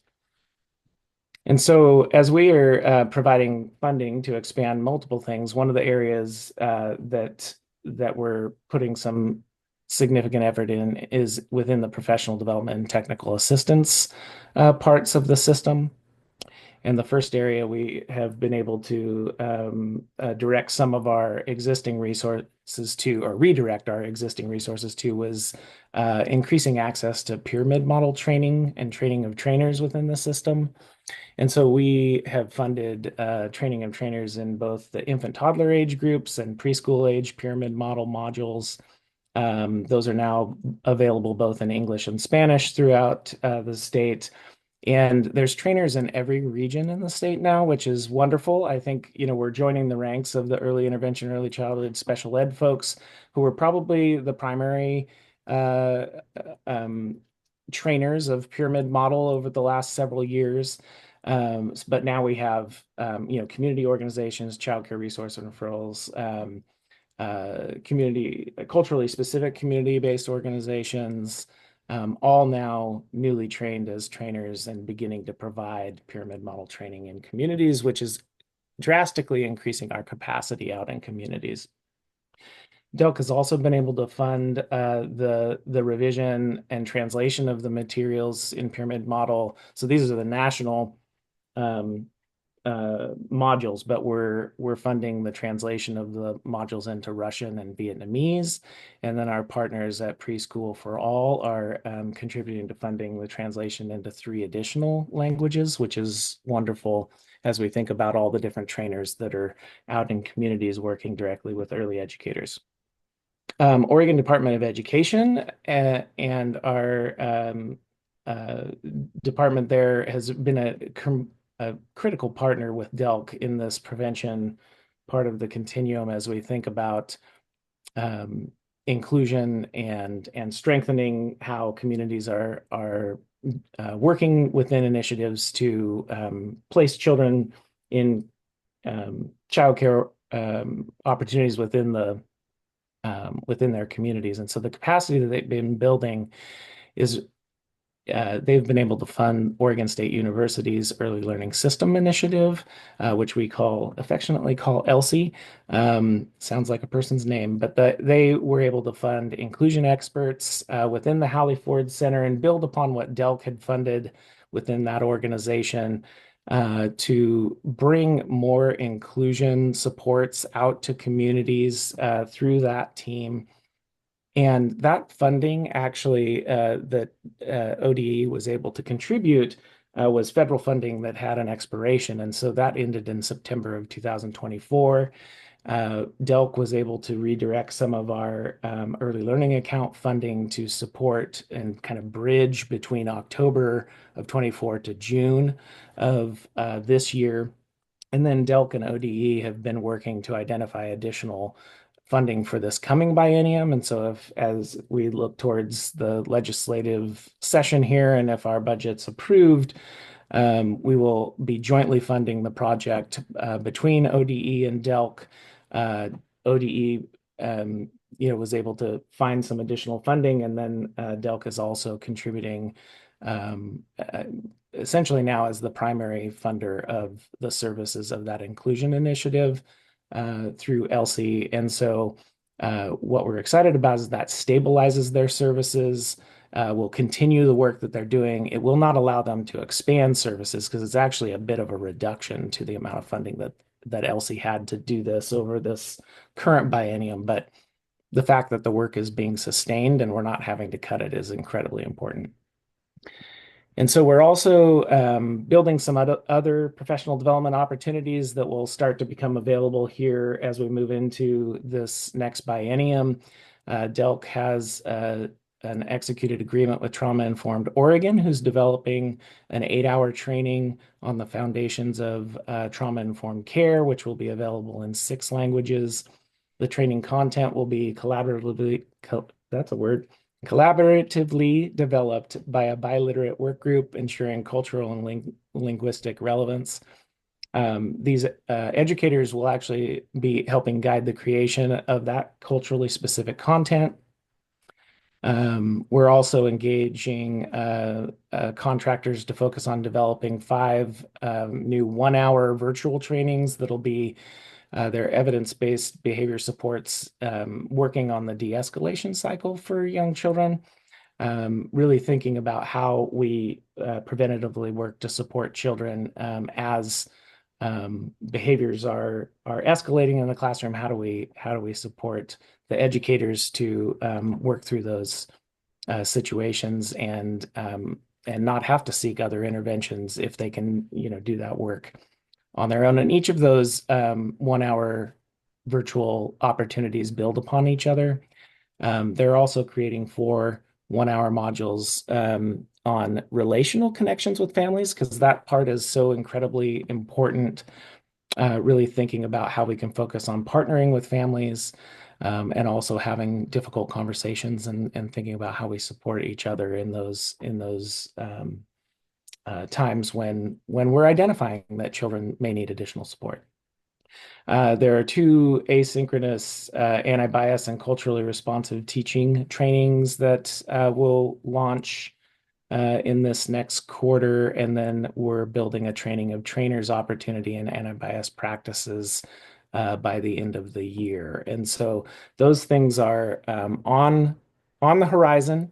We're also working on revising our 25-27 agreements, like interagency agreements, grant agreements with training and technical assistance providers throughout the state.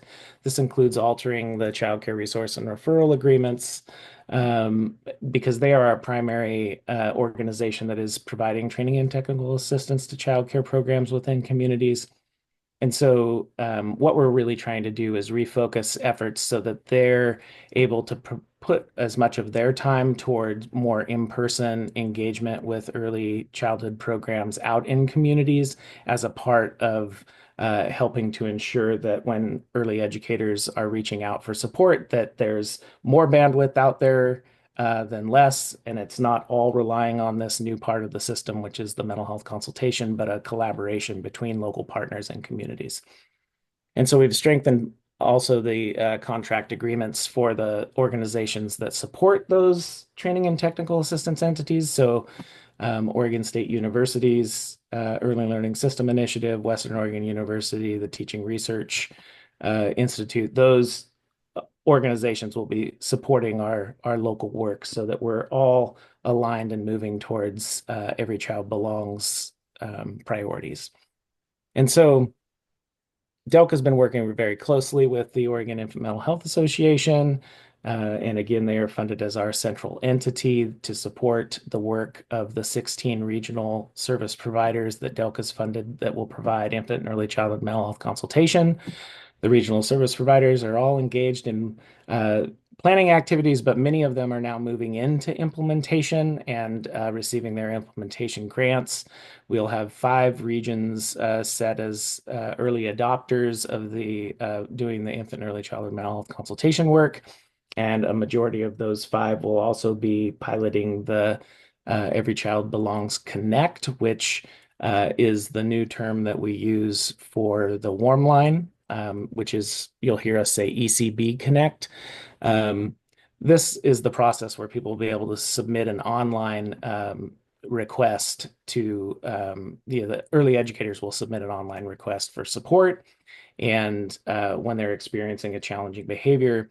And then the system that we're going to utilize as people are receiving those requests in communities, the Pyramid Model Implementation Data System, it has a module within it now to log mental health consultation and other technical assistance supports that are provided. And so we'll be utilizing that system to enter key information about the intervention work that's happening, and those regional partners that are piloting in regions starting here in July will be using that system to enter that data.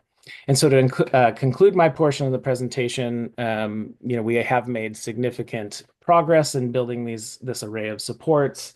It's important to note that much of what we're doing with our existing community partners and organizations that DELC funds is actually shifting the work within the current funding levels that they have. There hasn't been a lot of additional funding to add to our CCR&R system, our early learning hubs and other partners. So they, the important part about all of that is that the collaboration that they have together and how they integrate their approaches is a way that we can leverage each other's strengths and really think about how we are able to respond to those requests for support that early educators are going to be asking for as soon as those partners can. And so I really want to turn it over now to Erin so she can start to describe the system that is launching so very shortly and all of the work that they've been doing. And it's pretty incredible. And so Erin, thank you so much. And I will turn it over to you. Thanks, John. I'm really happy to be here. My internet was great until about 40 minutes ago when it became unstable. So I'm on my personal hotspot. Let me know if there are problems. As a brief intro or some context, before I moved to Oregon 8 years ago, I spent over a decade as a systems leader in early intervention, early childhood special education, including as a state administrator for Part C services. In that role, I drove our participation in what was then called TAXI, the initial effort to bring the pyramid model into special education programs and systems. Over the last 10 years, maybe thinking about it as my second career, as a licensed professional counselor, I have developed as an infant and early childhood mental health clinician, a rostered child parent psychotherapist, an infant and early childhood mental health consultant, and a reflective supervisor.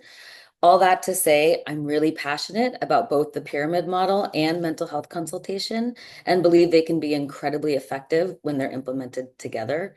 I'm actually joining you from Tampa, where I've been at the National Training Institutes and have been participating in the State Plan Day with our ODE partners, and it's been a lovely and energizing experience.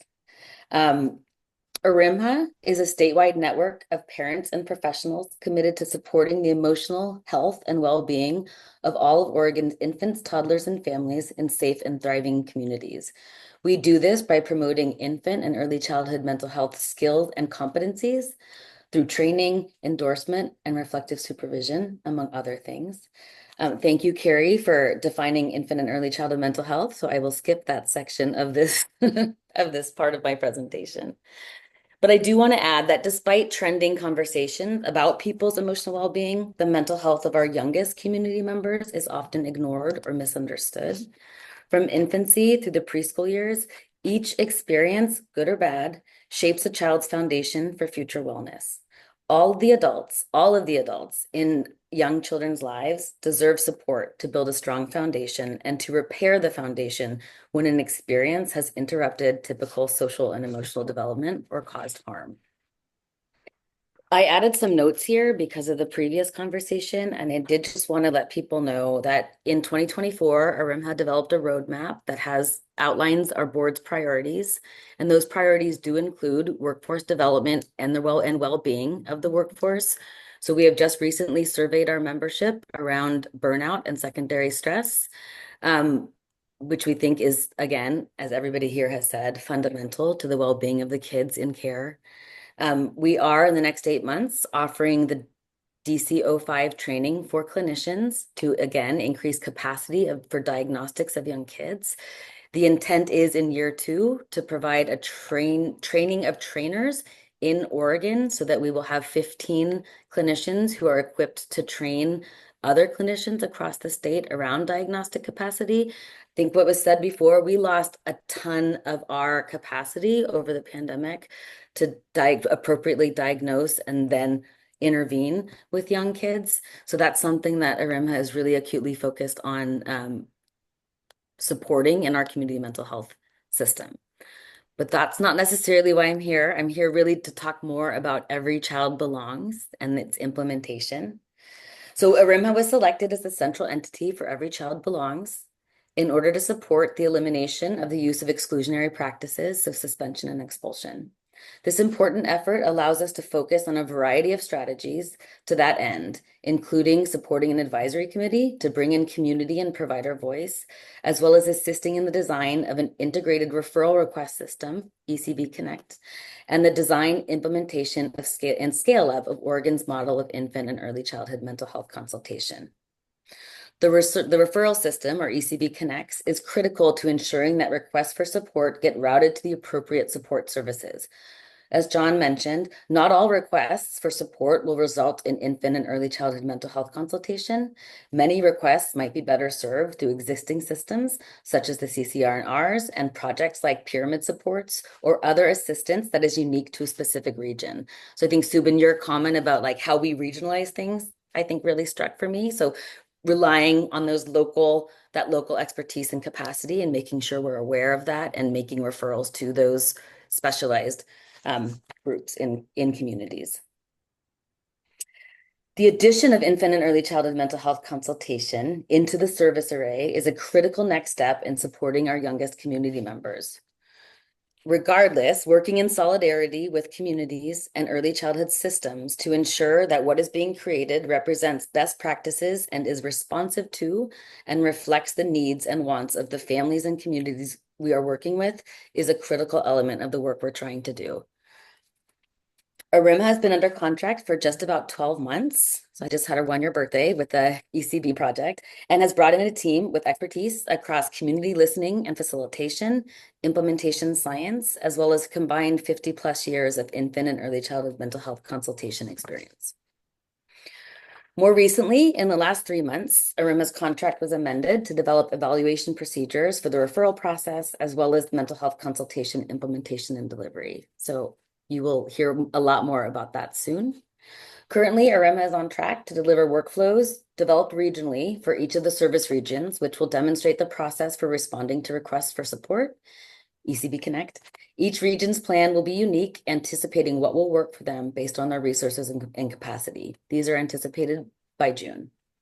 Following a framework of implementation science, ARIMA has supported the development and design of Oregon's model of infant and early childhood mental health consultation through facilitating communities of practice, consulting on the statement of work for regional contracts, designing protocols for recruiting, interviewing and hiring, participating in candidate interviews as requested, designing processes for assessing and addressing the professional development needs of new staff through onboarding guidance, competency-informed training, and reflective consultation.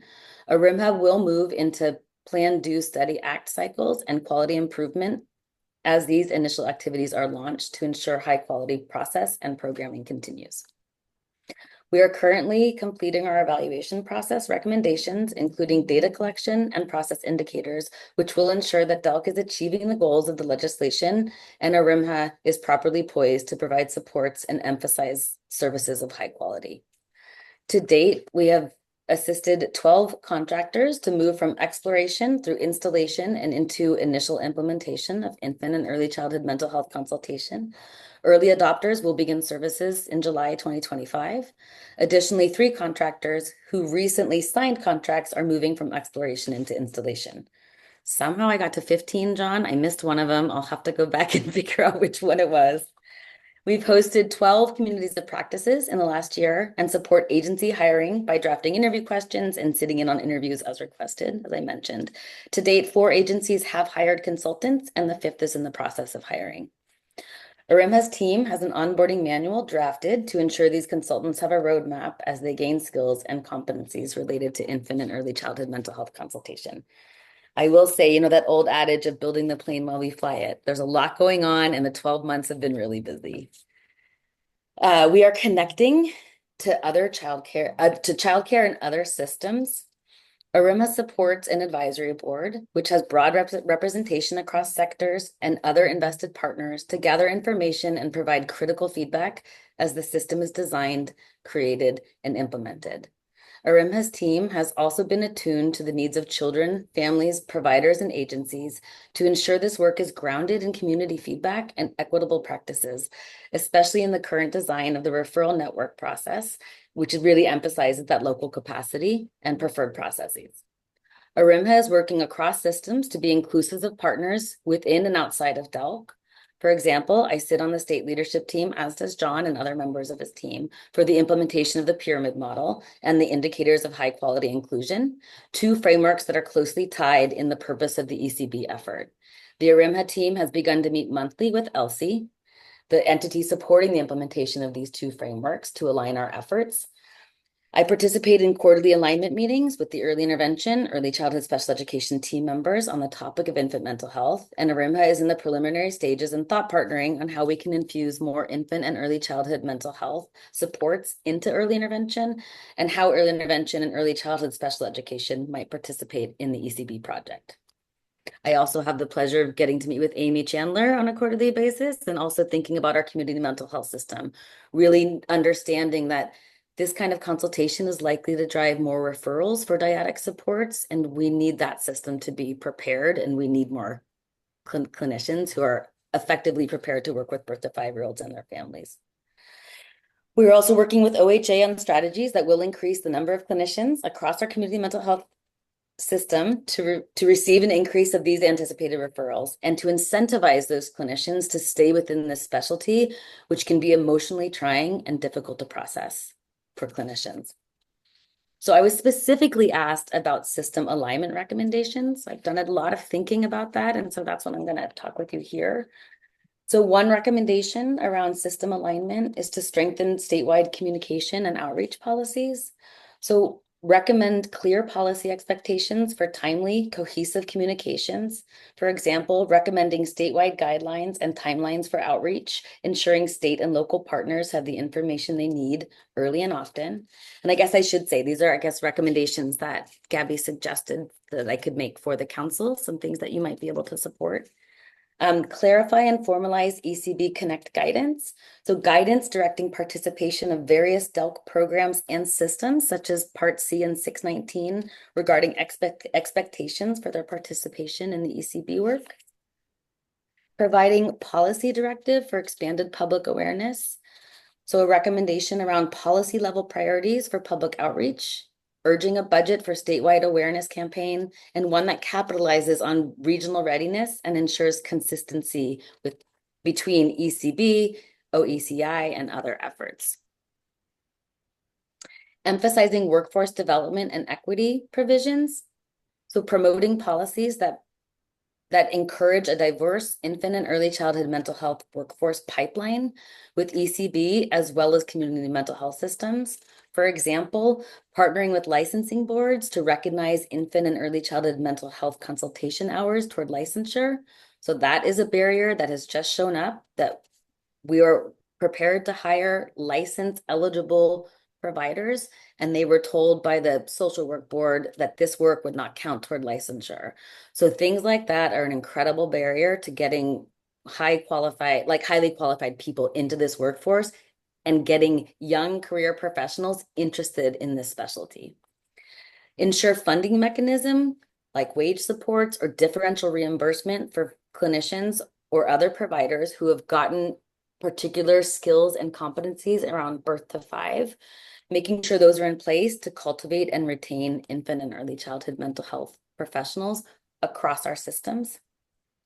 Ensure sustainability and alignment of funding. Many local leaders are juggling overlapping grant and contract timelines, plus uncertain budgets for the bigger backbone functions of the regional service networks. This fragmentation can slow progress and negatively impact program consistency. Encourage simplification or standardized funding periods for the grantees within the early childhood systems, ensuring alignment between backbone network coordination and programmatic or service delivery funding. Advocate with the legislature for funding increases to cover additional FTEs around coordination and more infant and early childhood mental health consultants to better ensure the intended impact of infant and early childhood mental health consultation is achieved. Promote streamlined interagency coordination. Some of our folks require guidance or resources from other agencies, for example, OHA for workforce licensure or mental health data. Delays and mixed signals from multiple systems create bottlenecks that local teams cannot resolve. These are big P policy issues. Recommend formalizing cross-agency coordination. For instance, setting a policy that major initiatives involved consistent high-level interagency planning, data sharing agreements, communication, and timeline alignment. Support, and finally, support clear differentiation and compliance of compliance and continuous improvement. Having clear and complementary responsibilities between DELC and the central entity, for example, would support the central entity around our quality improvement efforts while retaining DELC's responsibility for contract compliance and legislative deliverables. That's all I had. Thank you so much, Erin. And I will turn it over to Beth. And thank you, Beth, for hanging in with us here. And we're really excited to hear your part of the presentation. Thank you. Thank you so much. I'm going to go ahead and try to stick to my 10 minutes if that's okay. Is that all right still? Okay, great. Thank you. I'm Beth Jaffe Stafford. I'm the clinical director at the Family Nurturing Center. I'm a licensed marriage and family therapist, and I've been the clinical director here in Southern Oregon at the Family Nurturing Center for about 14 years and been with the organization for about 16 years. So a long time. So we're new to infant early childhood mental health consultation, but we're not really new to the work, actually, in a lot of ways. And so I'm just going to reiterate the definition of mental health, infant early childhood mental health consultation that I use. This is my little elevator one, but just to remember that it's a person who knows about mental health, a mental health consultant is what's called, who partners with an adult who works with young children. They're the consultee, and together the consultant and the consultee work to understand and respond to the needs of children in the program, and to build an environment of positive mental health and well-being for everyone in the program, including those early learning providers. The consultant also will support the consultee to build and nurture positive relationships with children's families so that teachers and parents can partner with each other as they work toward meeting the children's needs. And I just wanted to make sure we were all clear what we were talking about when we're talking about mental health consultation, because it's hard to define a little bit. I was asked to talk about what I thought was critical as we move forward. And I guess for me, as we go forward, I would like us to maintain a strong focus on relationships. I loved what we're talking about, the multiple layers of support where people can access online training modules, they can access coaching. For me, one of the really beautiful things about consultation is that it's very relationship focused. And I know everything is, but part of what will make that happen is having time to build relationships, maintaining caseloads where consultants are not anticipating that they're going to spend 20 minutes once a month with folks, but that they're going to be able to go into programs, spend time with providers, build trusting relationships so that they can truly understand what's happening in a deeper and multi-level way, as opposed to trying to, there's a saying in mental health world, don't try to fix that which you don't yet understand, because we all want to jump in there and be helpful. But I'm really grateful that so far my understanding is that state's thinking very mindfully about caseloads and what's possible to support those relationships. I want to just reinforce that that seems essential to me as we move forward in this work. Again, when the consultant is trusted, my hope and belief is that the help that they have to offer will be more easily accepted and integrated by the providers. So that's one thing I think is essential. In terms of where we specifically are in the process, we have completed the exploration and planning phase and are now in the initial implementation phase. We've been doing a lot of building relationships this last year. We, again, have relationships, but in different ways and different levels. We've been really increasing our understanding of what I call it ICMIC, but what infant early childhood mental health consultation is. And we've been increasing our understanding of the early childhood service systems. I've completed a year-long, or almost completed next month, a year-long training program from the Georgetown, their certificate in infant early childhood mental health consultation. And again, that's a year-long program offering advanced training for mental health clinicians in the specialized role of providing consultation. So even though I won't be directly providing services, my hope is that I can add some support to our own consultant and to the state's program by having that more specialized training as a new provider.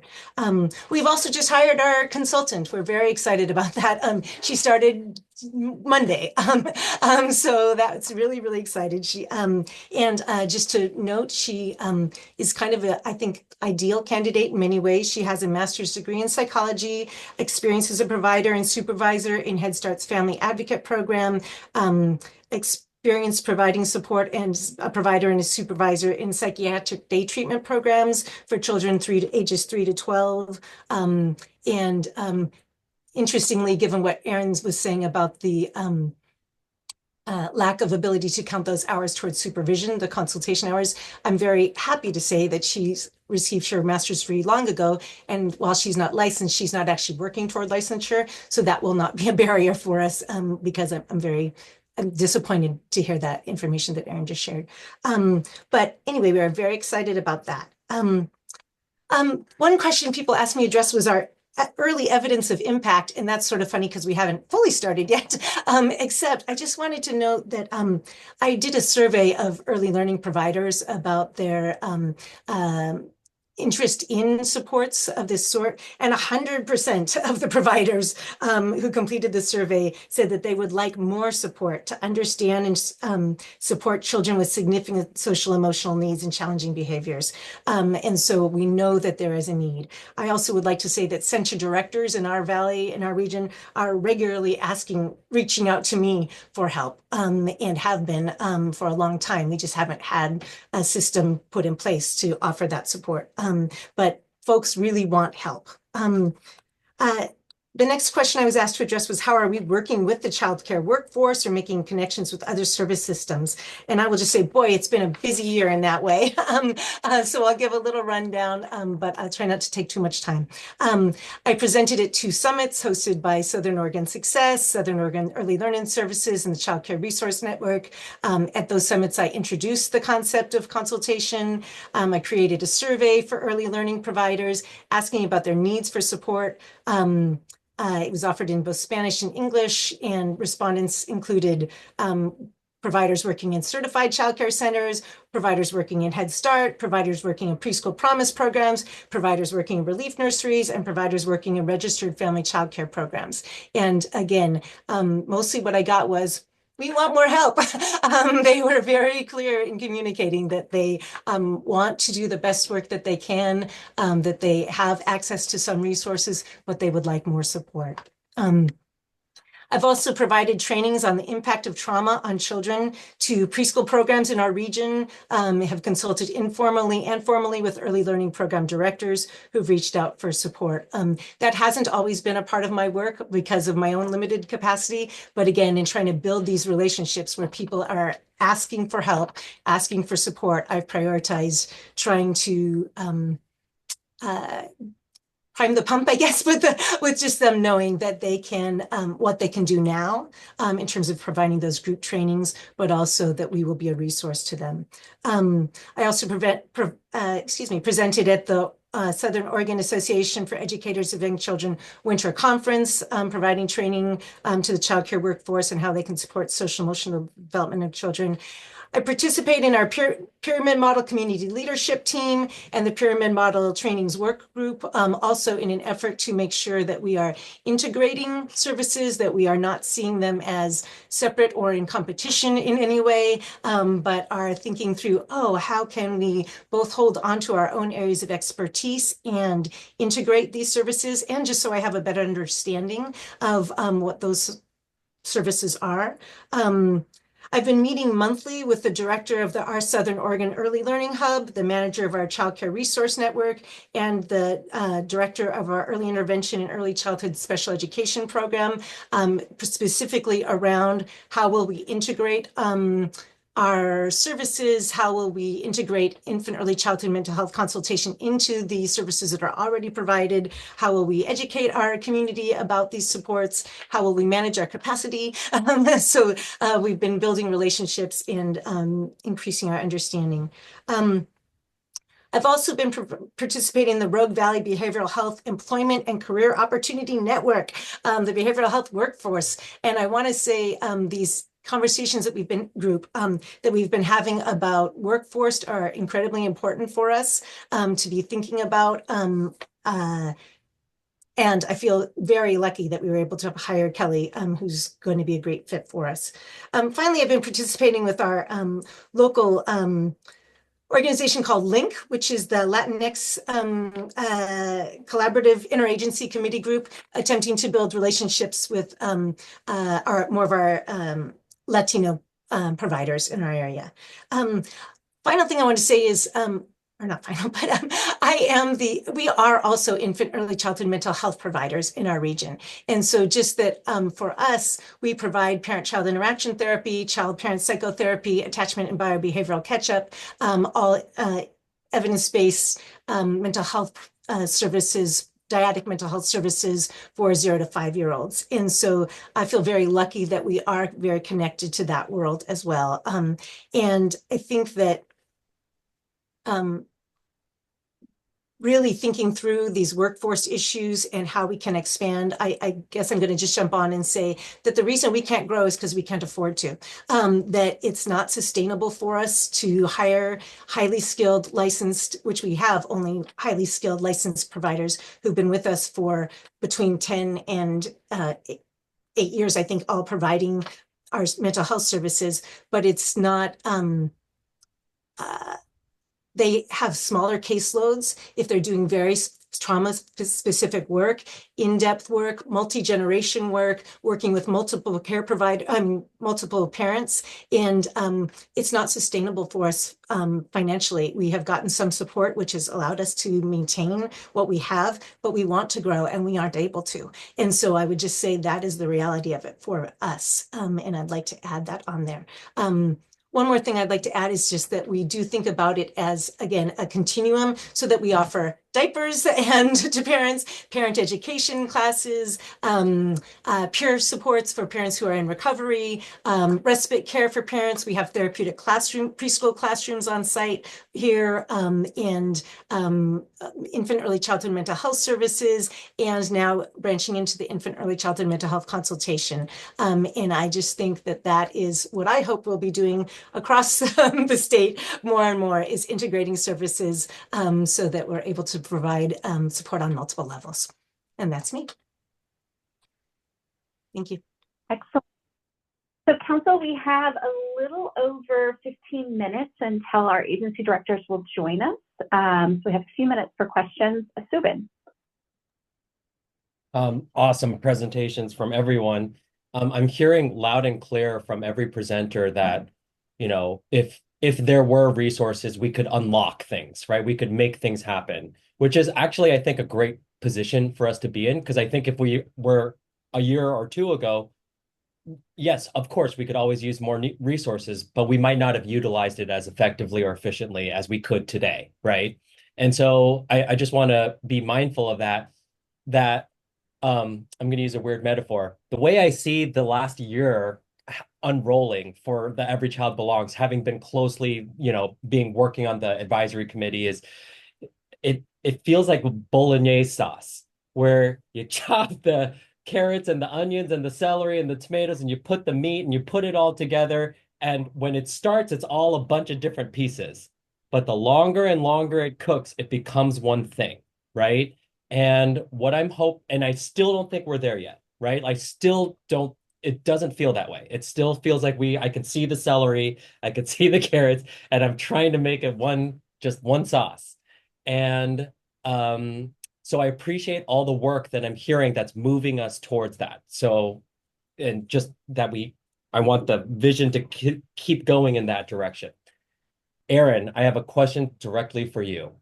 The council has asked people, I don't know, dozens of times, how can the council help? What can we do? You're the only person who gave us 13 to 20, a list, right? In that way, that's the first time that's ever happened. And as I was pondering that list, I would love to look at that list again. In your opinion, in the short term, in the immediate term, what is the best thing for the council to be focused on? Because what is the highest pressure issue or issues that Every Child Belongs are facing in your estimation? I think in the short term, that cross-agency expectations around participation. I'm looking at Beth because she's on the ground feeling it and she's nodding. So I feel like that regional, making sure that everybody feels supported to participate and be a receiver of those referrals. Yeah, and I'll just comment and we can turn to Peter. That is helpful to hear. That is something I feel like the council has we have been trying to work on that in a myriad of ways, a variety of ways. And I feel like there might be another conversation we need to have that gets into more specificity around, whose voice is missing, who I think we can call attention, right? We can put people's spotlight in the right place. And we would love to hear more about who needs to be there and what exactly are the precise issues that they need to be discussing. Beth, did you want to weigh in on that?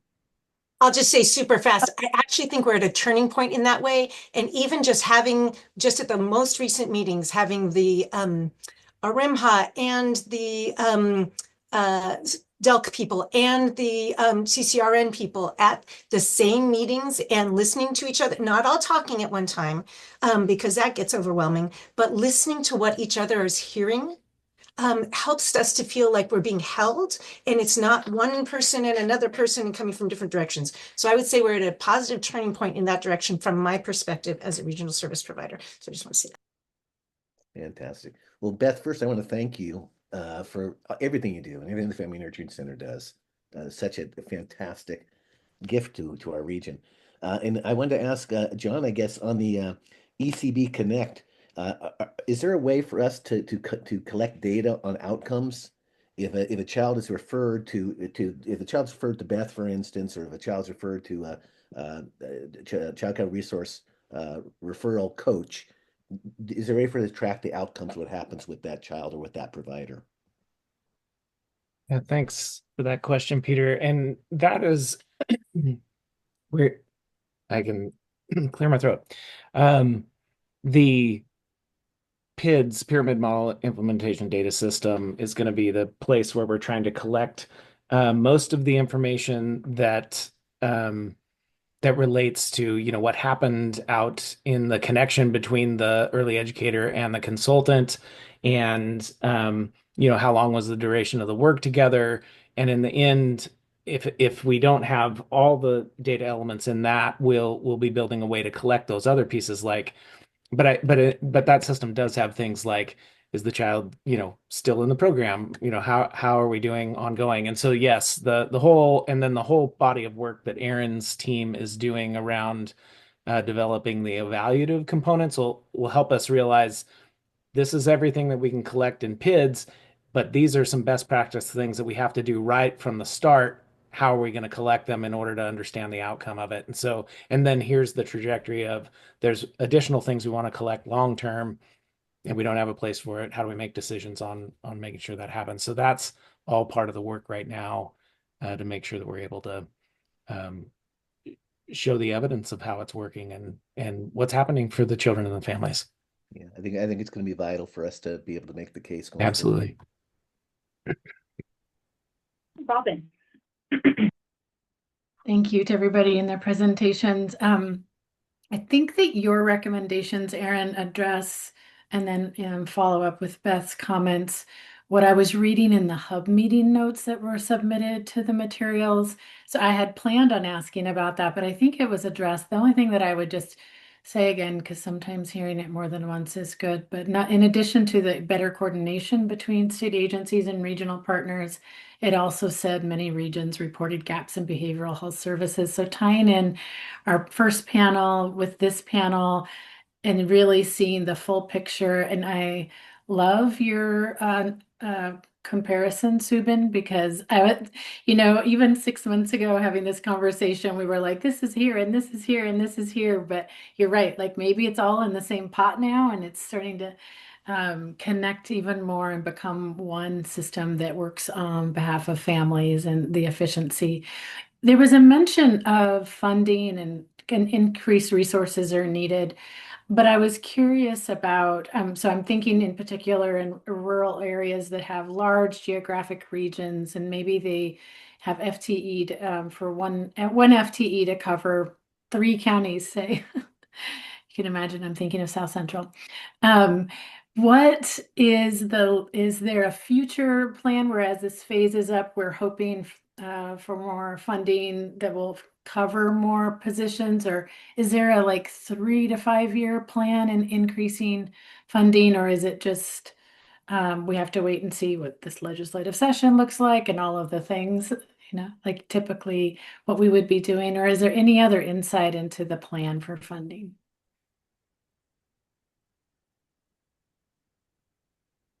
In the current session, what you said, Robin, is true. We're waiting for the outcome of the current session. There's some additional funding to expand services in the proposed budget, which would get to the primary issue of having,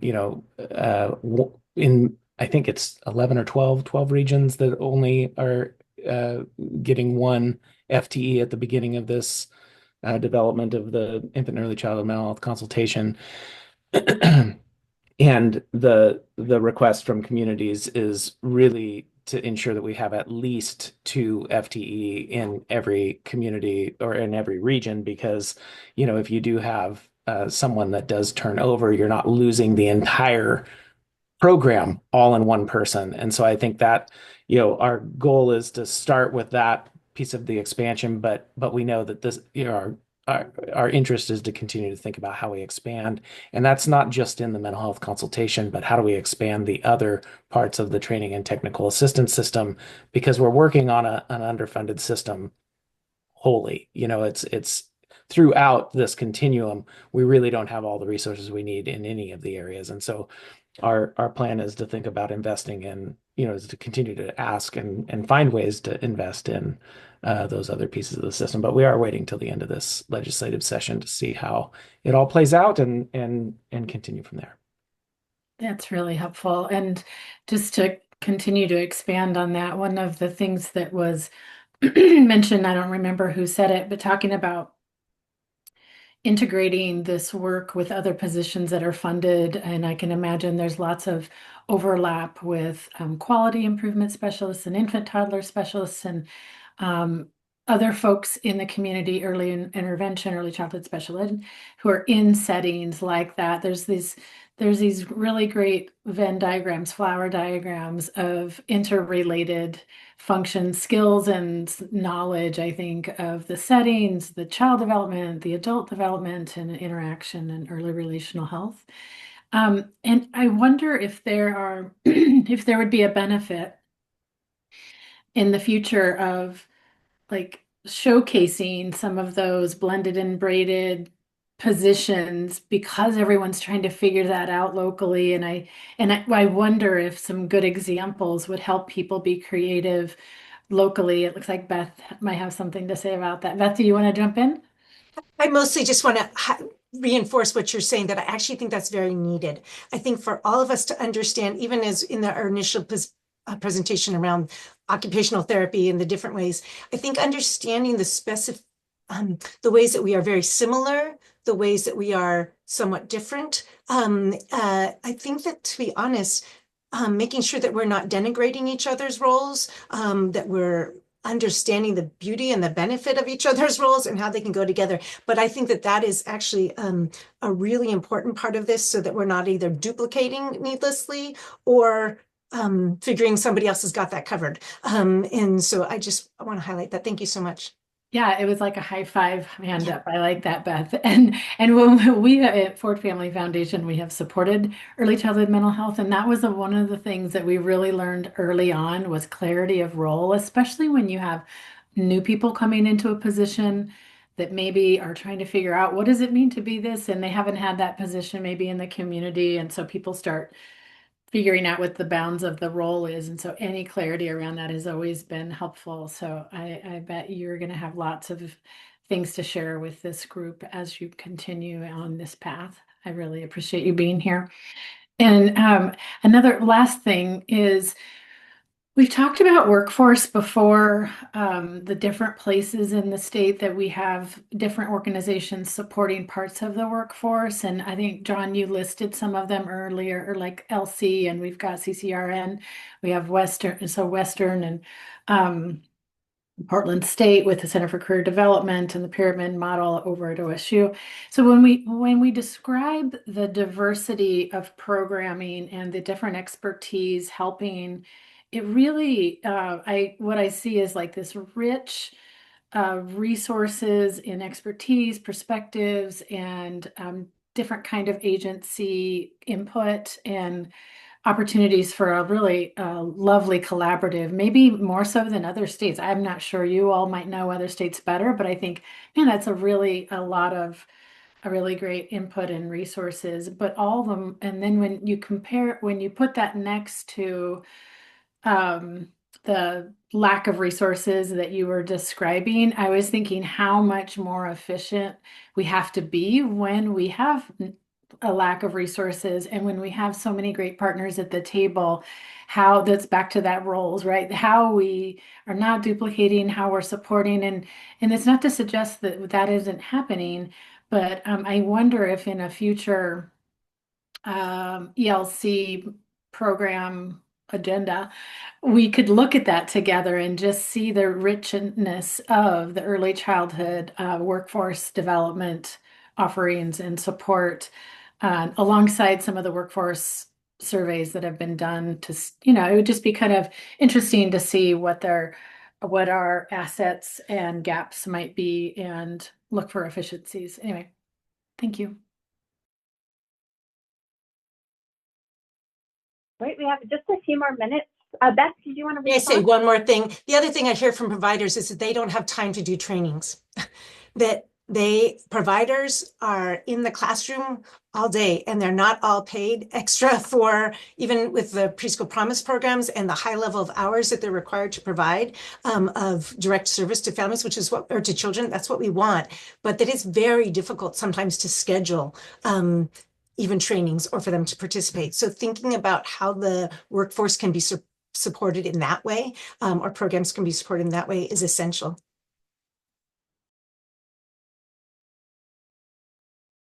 I had just a question on the pyramid model. John, I saw sort of I don't know if that came from you or from Erin, sort of the next 18 months that you're planning and rolling out.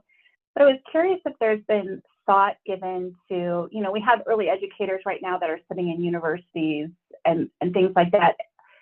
Has there been thought to integrating like pyramid training within some of those early childhood education programs so that teachers who are coming out already have those skills, and sort of what that looks like for folks who are landing in the field? And then sort of a follow-up to that, I think, is I know that there's sort of some foundational classes that all early learning educators have to have.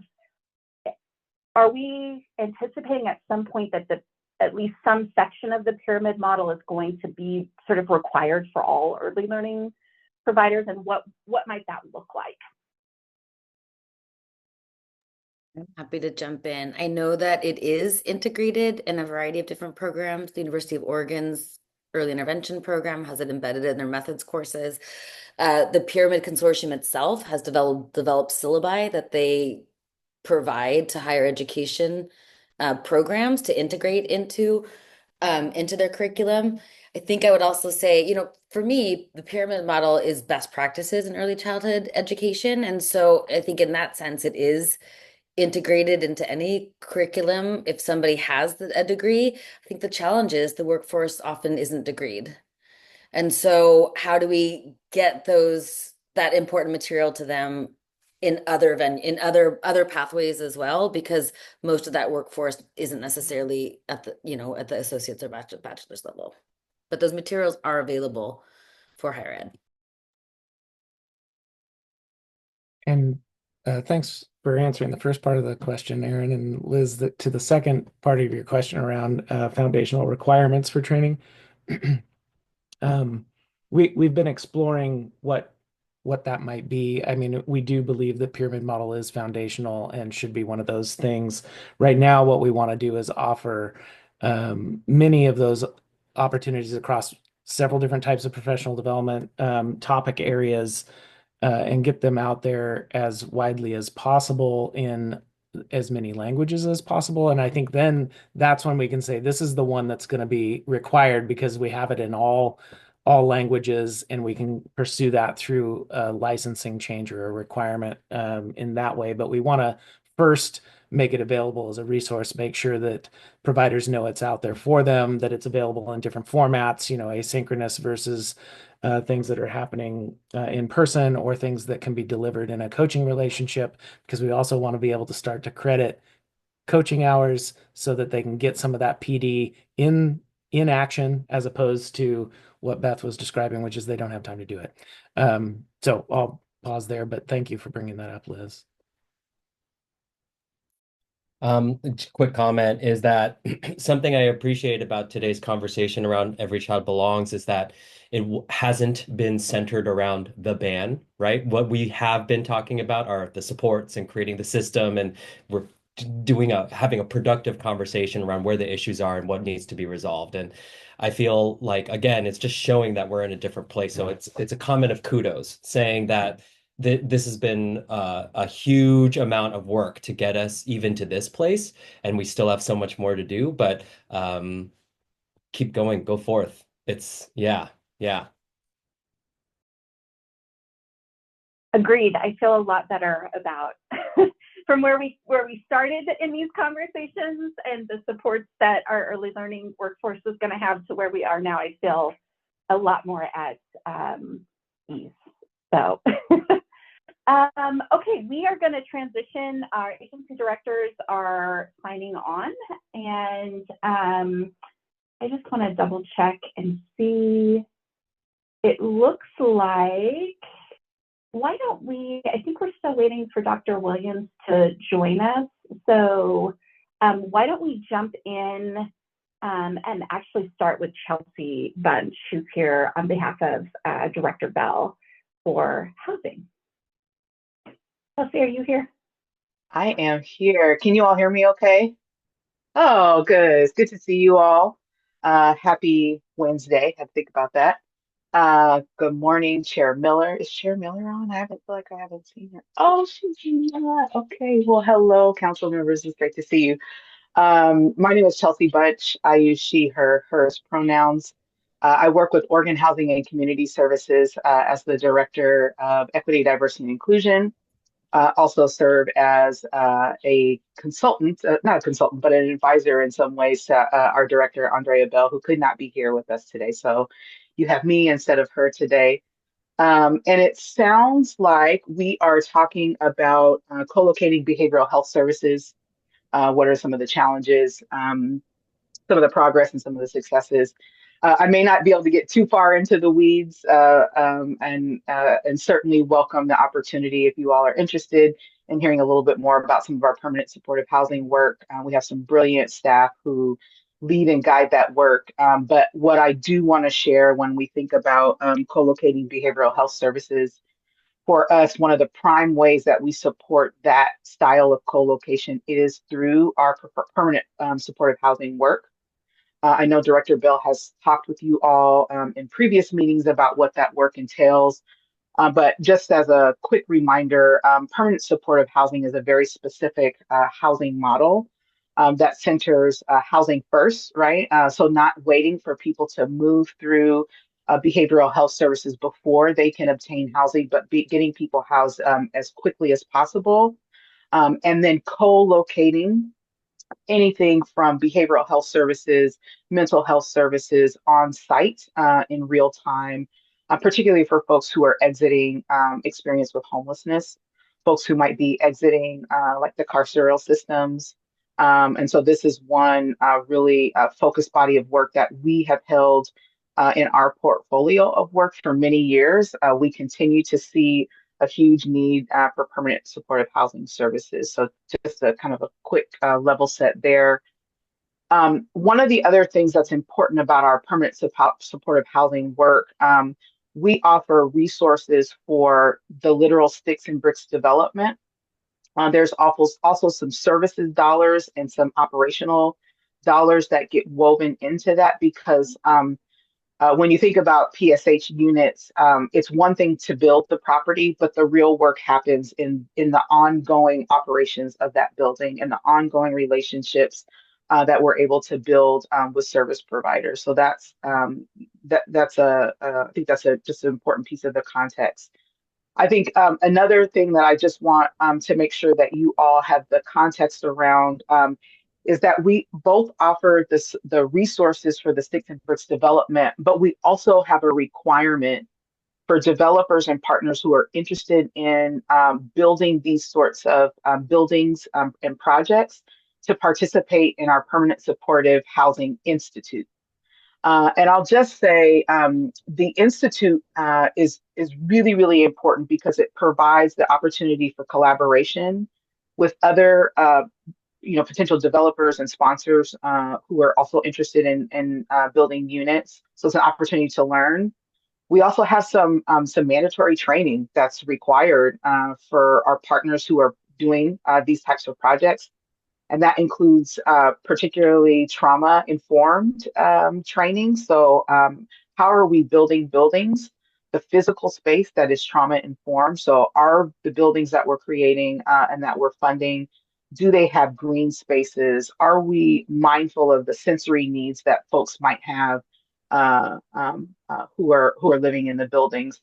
So this is the Institute is about learning and preparation for the actual building of the building. And I think that that's just it's just really, really important. I'll say we're continuing to fund PSH. It is a core body of our work. It has been a part of our priorities in our first statewide housing plan. We anticipate that it will likely be an ongoing priority as folks continue to experience homelessness, including families and children. So this work is important. It continues to get funded out of the legislature. We have a multitude of resources that go into the program, and so it's it's not going anywhere. When we think about challenges, I would say I'm going to share some challenges just kind of from my perspective, but I also want to just name that these are not challenges that are not faced by many. I think many folks who are developing this style of housing are likely facing some very similar challenges.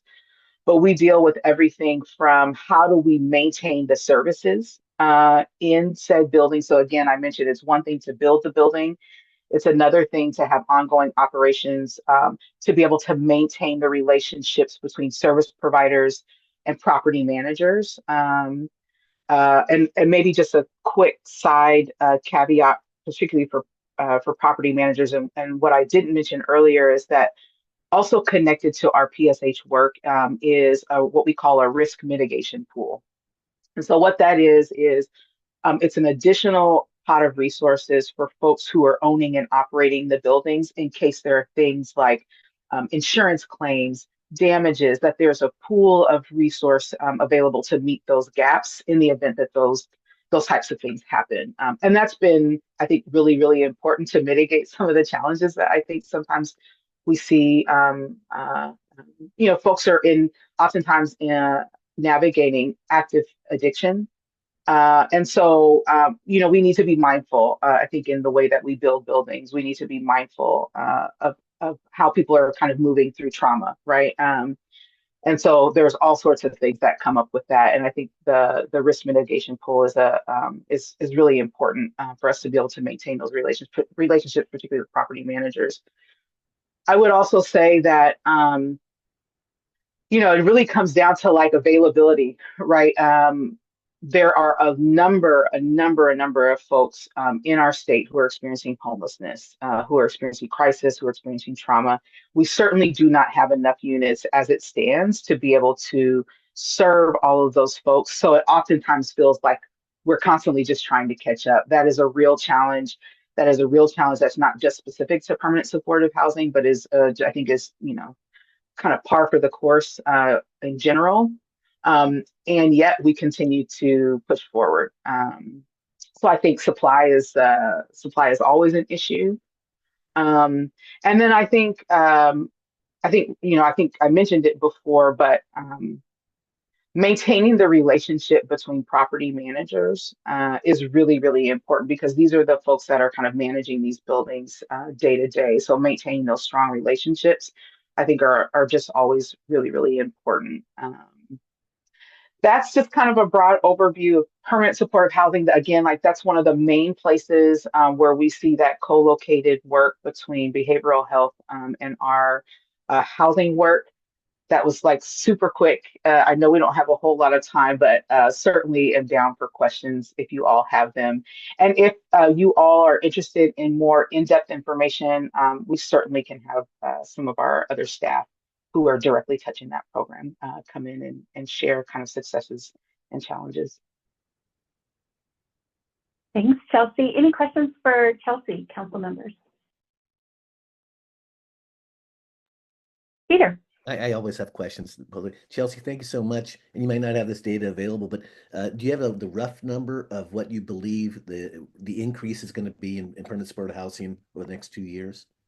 Oh, that's such a great question. And that one I'll have to totally come back to you with. So if we could just make a point of your question, that would be one. I'm happy to get back to you on that. Yeah, I knew a data question was going to come up and I was like, oh, I'm not sure if I'm going to have the specific data, but absolutely we can do that. And the other data question is, do we have the information of how many of the permanent supportive housings have children in them? Oh, that's a great question. We can figure that out as well. Great. Thank you. No problem. Appreciate that question. Great.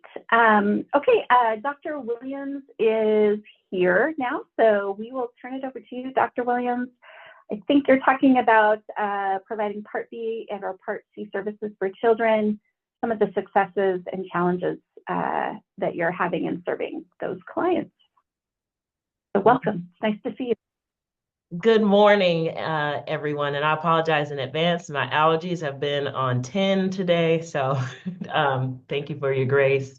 So I'm always well prepped by Kara Williams, and I always like to give her a shout out because she definitely leads and bleeds with this work.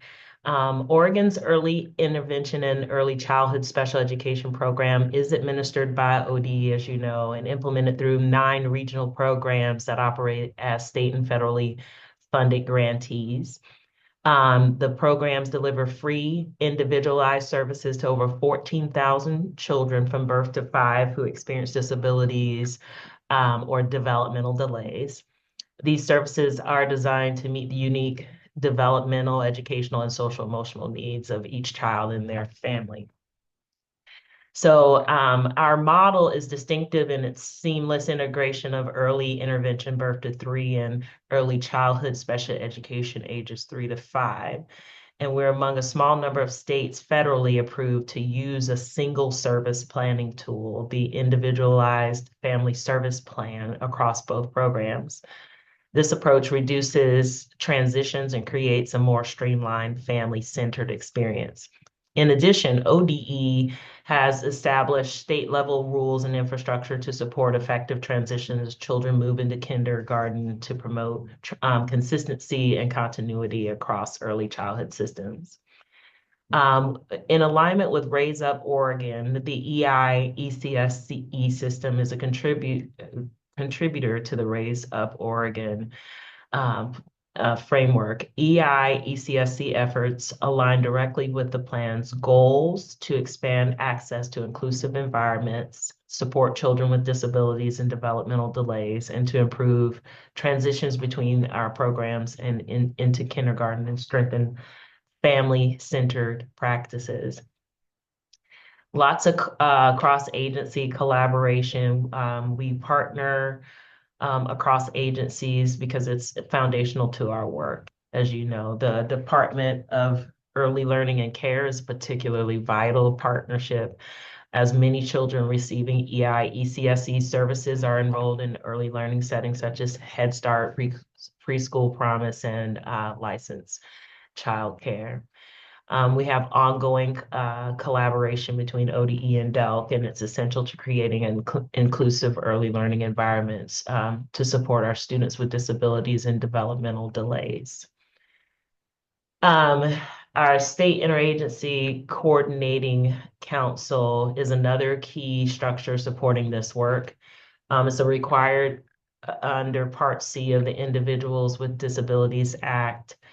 And this council advises and assists ODE in planning, implementation, and improvement of the early learning intervention system. Its members represent a broad range of state agencies, early learning programs, service providers, and families, helping to ensure that policies and practices are responsive to the diverse needs of young children with disabilities and their families. It provides a formal mechanism for cross-sector coordination, and it helps to strengthen the alignment. So some of the successes, EIECSC has prioritized initiatives that strengthen service access and quality, so increasing access and the quality of services. In collaboration with the Oregon Pediatric Improvement Partnership, I'm trying to hold back a sneeze, excuse me. The Universal Referral Form was developed to streamline the referral process from pediatricians and primary care providers. In collaboration with multiple state agencies and organizations, the Oregon Early Childhood Inclusion Initiative is helping our early learning programs across the state become more culturally responsive, inclusive, and identity affirming, ensuring that all children are welcome and supported. And additionally, the EIECSC maintains a state plan for early intervention and infant and early childhood mental health, working alongside other agencies to promote social emotional development and mental health of infants and toddlers and their families. So those are some of our successes. The challenges, while the system is grounded in strong partnerships and a commitment to inclusive practices, there are ongoing challenges that are affecting our ability to meet the needs of young children. Staffing shortages, particularly amongst specialized service providers, continue to strain the program's limit at local capacity. Funding levels, while stable, they have not kept pace with the increasing enrollment or the rising costs associated with service delivery in inclusive settings. And we also recognize a persistent need for PD and technical assistance for preschool and childcare providers who are working to support children with disabilities in our publicly funded community-based environments. These providers often express a desire for more direct support from EIECSC, including increased staffing and embedded services, which current resources do not allow. In addition, there are instances where children in these settings require accommodations such as sign language interpretation that fall outside of the scope of the IFSP, and providers may struggle to fund these necessary supports. So these factors present real and ongoing barriers to delivering services in the least restrictive environment as outlined under IDEA. Our system reflects both meaningful progress and ongoing complexity, as you know, but we remain committed to working collaboratively to address these challenges while upholding our shared vision of equitable, inclusive early learning system. So thank you, Council, for your time today and your continued partnership in supporting Oregon's youngest learners and families. Thank you. Wonderful. Subin, did you have questions? Yeah, a comment and a question. Dr. Williams, I actually wanted to start by just sharing appreciation and acknowledgement from 2 weeks ago, how you took a stand, and I'm tearing up because I think how things have felt in the schools is with the partners that we're working with is a lot of fear, consternation, protectionism, confusion, and your statements helped to breathe a little bit of life so that people can say, hey, let's keep going, let's keep moving. And So thank you. We need more of that. We need more of that. Okay, I have such a mundane question after that. We heard this morning from John Reeves, who's working on Every Child Belongs, and one of the things that he's trying to figure out is the ECB Connects and how we need different data systems to be able to talk to each other. And we know that the early intervention, early childhood special ed, there's a data system. It's complex. It's maybe a little old, right? It's got some old software to it, right? And I'm wondering in these types of situations where a different agency is trying to integrate with a data system, what are the steps? Who do we need to talk to? Are there other agencies that we need to talk to, or can this just be an ODE DELC conversation around data systems? Thank you for your comments. And I want to start with, I wasn't going to do this today. I'm not crying. Gratitude to our governor who, really created a space and opportunity for us to take said stand, and she's standing, firm on that commitment. Secondly, of course, you're going to bring up one of the most challenging items, because you're right, having a coherent data system across agencies where all the pieces and parts talk to each other is something that we are continuing to try to work on and develop. So it's a conversation we're open to. We know it's going to require some resource.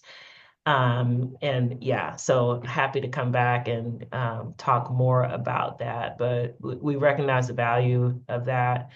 And there's different attempts. I know I believe it's with the OLDS piece, we're taking a stab at looking across agency at our at data and with key questions. What are we what is the problem we're trying to solve, and how are we using the data to help us, find some of those answers. So that's a long response, but yeah, interested in partnership. It's not an easy answer, but it's something that we need to work towards.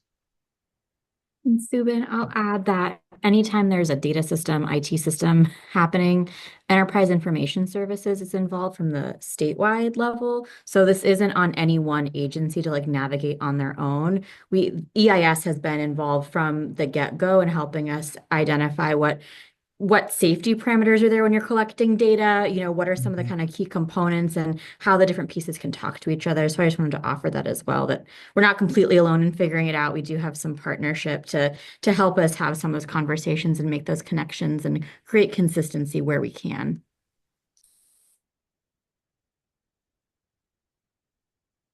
Great. Any other questions for Dr. Williams? Thank you so much for joining us.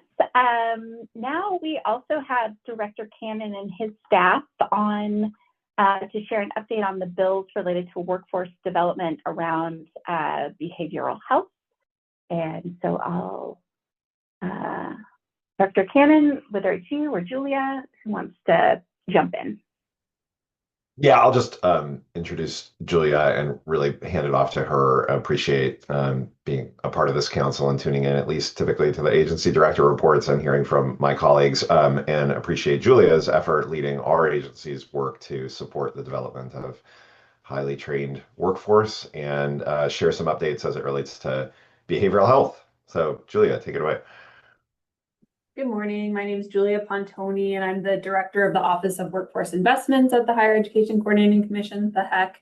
Ben asked me to share a few updates. So before I get into the legislation, I wanted to share a little bit about the behavioral health talent assessment.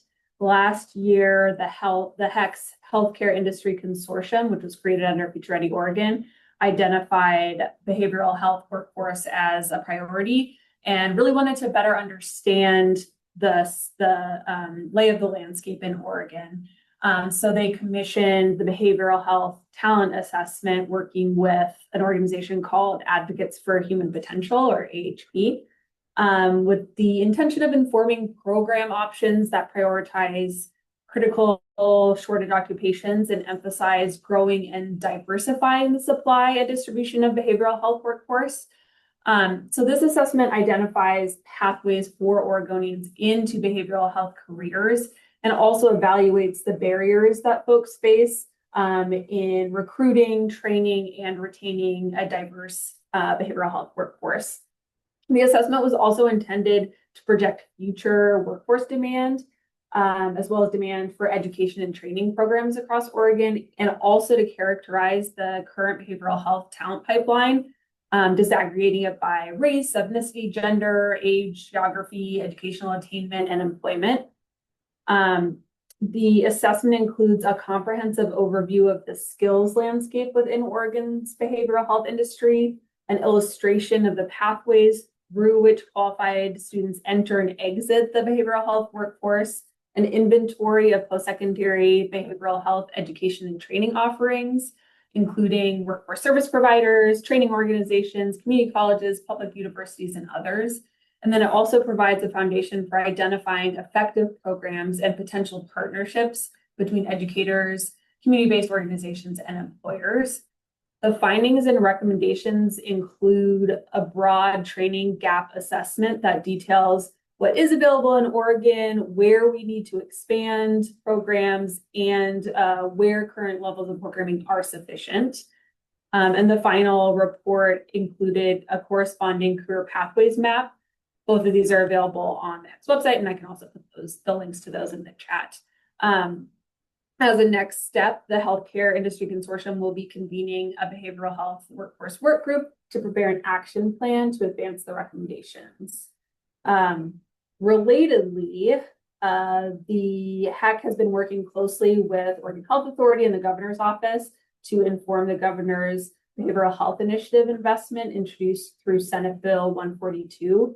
And that investment included in that bill is intended to strategically align HEC and OHA resources in order to address recruitment, retention, and advancement strategies to grow and diversify the supply and distribution of Oregon's behavioral health workforce. The governor's request budget included $27.5 million to be administered by the HEC for behavioral health workforce development. And that includes $5 million for scholarships and then $20 million for grants. These scholarships would be awarded to students to offset the costs of education and training for behavioral health career pathways. And it also prioritizes the highest demand occupations. And then the grant opportunities would focus on projects that engage education, employer, and community partners in recruiting and supporting students pursuing behavioral health careers.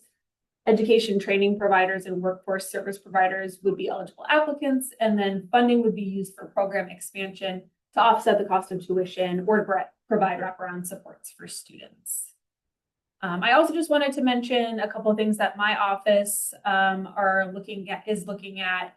First, we recently applied for a grant from the U.S. Department of Labor to increase registered apprenticeship and pre-apprenticeship opportunities in behavioral health careers. We currently have a grant from the Department of Labor that will end in June that is supporting several behavioral health apprenticeships. And we're hoping to continue that work and expand on it as well. And then we also applied for a youth mental health core grant from the Schultz Family Foundation. We think our chances are pretty good on that one. And it would bring the youth mental health core to Oregon, placing AmeriCorps members in schools, community centers, and health clinics where they would support the mental health and well-being of youth. And I'm happy to answer any questions. Questions for Julia? Peter. Thanks, Julia. I like a lot of that we just said, and I do hope that the funds come through in the final budget. With the assessment, I can't wait to read the assessment. Is it broken down regionally? Can we take a look at what it looks like in Southern Oregon, what it looks like on the coast, et cetera? That's a great question. I'm actually presenting on behalf of my colleague Jennifer Purcell, who I think you heard from a few months ago. So I'm not as well versed. I'll have to defer that to her for when you use it. Right. Thank you very much. Thanks for your work. other questions for Julia? Julia, I have one. We've spent the morning really hearing about how, I mean, we know that there's a workforce shortage for behavioral health in general, but it seems particularly acute for our littlest sort of citizens. And so I'm curious if HEC is thinking about, as they're looking at scholarships and grants, how to encourage some of those folks who are choosing to enter the behavioral health to consider going into infant and toddler mental health. Have you given any thought to that, or as a plug, could you start thinking about how you might be encouraging those students to think about littles? I think for most people who are thinking about, they're still thinking about an older population, older youth or adults. And so how do we get folks understanding that this is even a career path, and maybe trying to use some of these levers to encourage students to think about this sector of the population? Yeah, well, I think that's why cross-agency work is so important, and we're hearing from you today, because I can definitely take that back to my team and to Jennifer Purcell's team and make sure that we are considering that. In that the Senate Bill 142, as I mentioned, the scholarships would prioritize highest demand occupations. I'm not sure if highest demand occupation is defined in there, but I certainly think we could look at ways to make sure that it includes providers that are serving the littlest of us. Wonderful. Any other questions for Julia?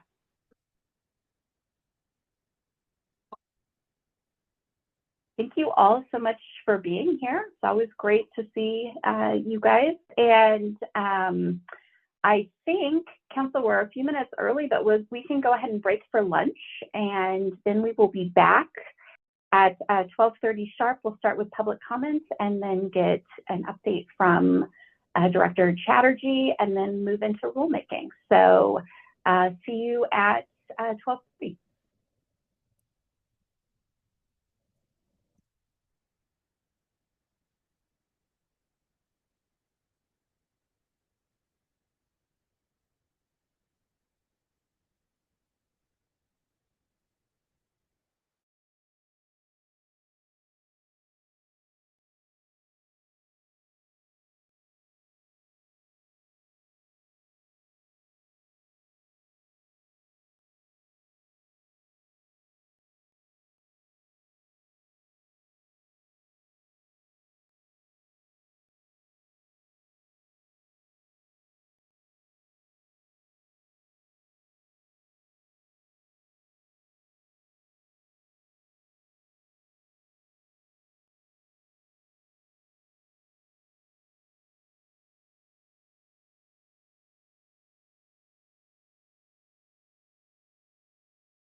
All right, it looks like we have folks coming back. Gabby, do I need to wait for you to push record, or are we still going? Yeah, no, the recording is still going. I didn't pause it, so yeah, we're good to go. And All right. It is 12:30, so I'll go ahead and reconvene the Early Learning Council. We're going to go right into public comments. Council members, you received, we do have a request to give verbal comment, but you also received submitted written comments from Colleen. They were shared with the council yesterday, and then Gabby will make sure they get posted with the final meeting packet after the meeting ends. And so I'll go ahead and turn it over to Colleen, is it Ruland, with the Oregon Pediatric Improvement Partnership for your public comment. Thank you so much for your time. It is Ruland. So hello, my name is Colleen Ruland, and I'm the director of the Oregon Pediatric Improvement Partnership. Specific to the topic for today's meeting, over the last decade, our organization has been leading community efforts focused on enhancing care within the healthcare system for clinically recommended social emotional screening and behavioral health services for children that are identified with social emotional delays. We also have developed the current incentive metric for coordinated care organizations that's focused on issue-focused intervention and treatment services for those children identified with a need. The metric is anchored to EPSCD recommended healthcare-based and healthcare-funded behavioral health services that children should be provided and are included in the global budget that is provided to CCOs. I'm so grateful for the vision that you all create in the Early Learning Council and the leadership role you play in guiding priority activities, as I've seen them have a ripple effect in the implementation work that I do in communities. I was thrilled to see a focus of this committee on addressing the behavioral health needs of young children. I have to say, I think this is a critical time to ensure that the services I've heard you talk about today are in place, and in particular, are in place within the healthcare system.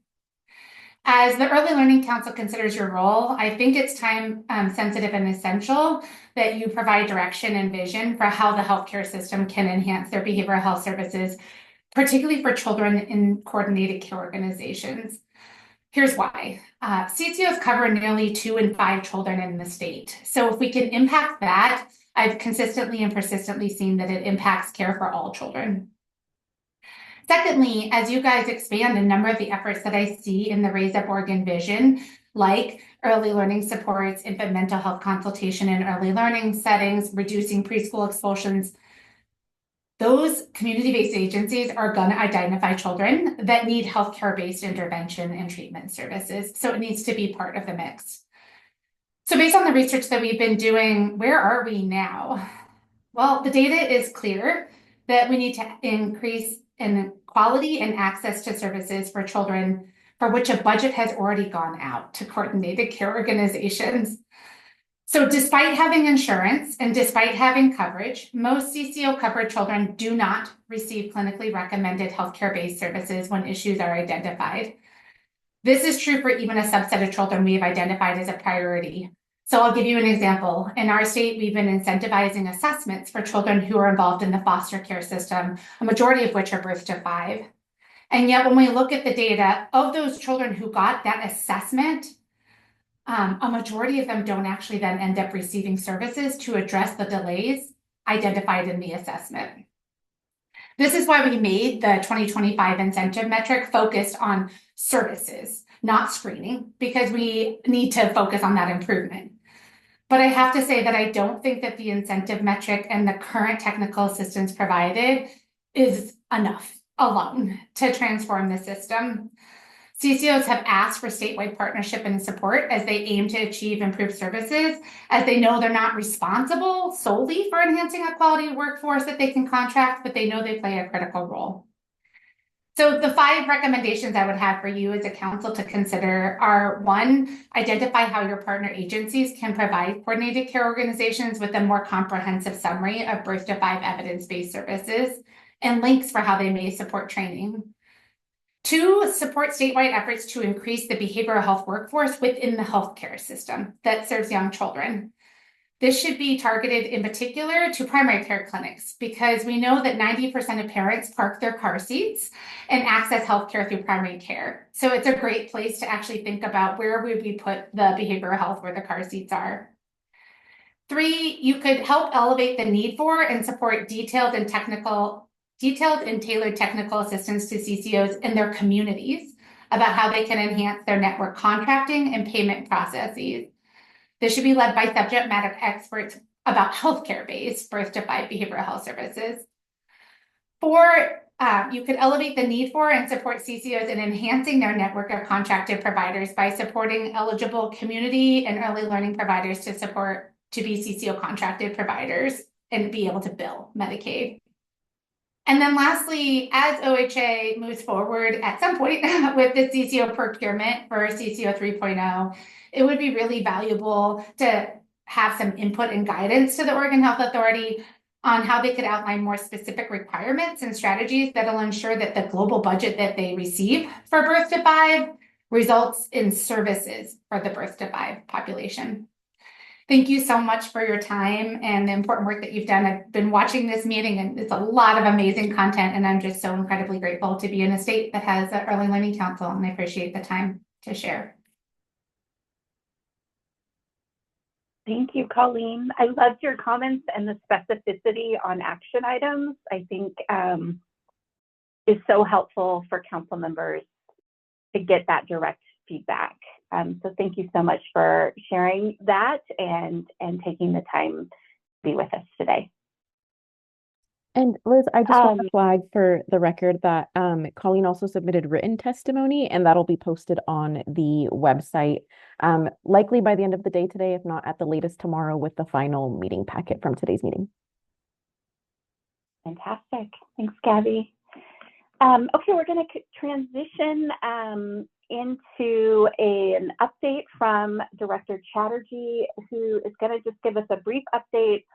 And sort of some of the things, obviously it's changing maybe hour by hour, minute by minute at the federal level, but talking about sort of how DELC's tracking that and sort of some of their public facing tools for folks who are trying to keep up with all the news coming out of Washington these days. So I'll turn it over to you. Thanks, Liz. Hi, everyone.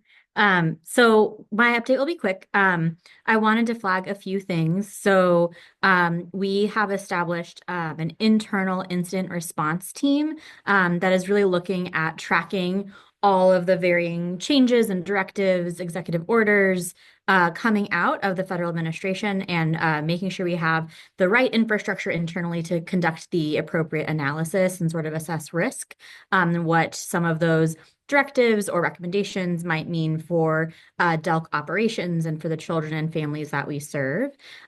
We also have been able to launch an externally facing webpage, which I will track down and drop in the chat, that is trying to summarize some of the changes that directly affect the services that DELC offers. So it's not going to reflect what's happening with OHA or Medicaid, but it's really looking at the programs and services that DELC directly touches.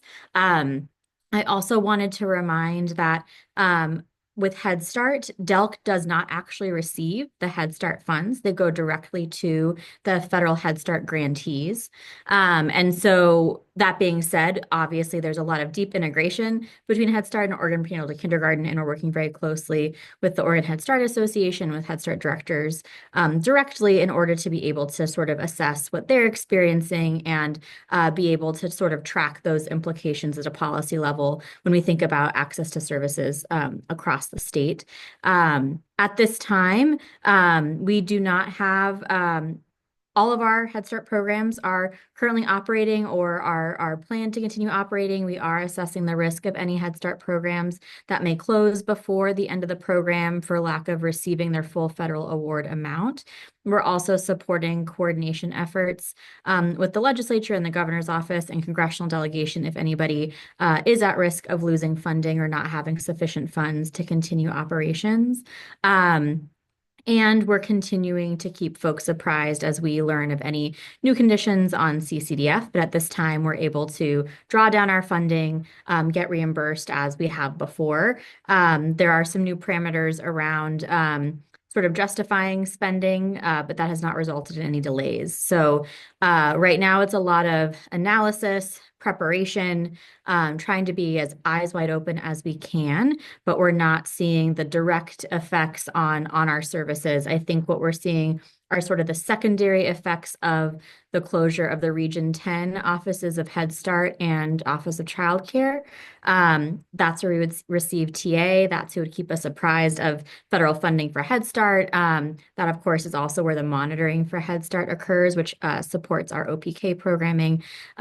So while that's not a direct impact on children and families, it's that secondary impact when a Head Start program can't get an update on where their funding status is and things like that. So we're doing our best to play as much of that coordination role as we can and elevating information as we can. And we've had just really great partnership with the governor's office to be responsive and make sure we don't see a loss of services and community to the extent possible. So that's my super quick update, and I'm happy to answer any questions that I can. Questions for Alyssa? Ruby. Hi, Alyssa. Thank you for that update. I know that currently Head Start is still sort of puttering along, and folks are figuring out what happens with the office being closed, the regional office.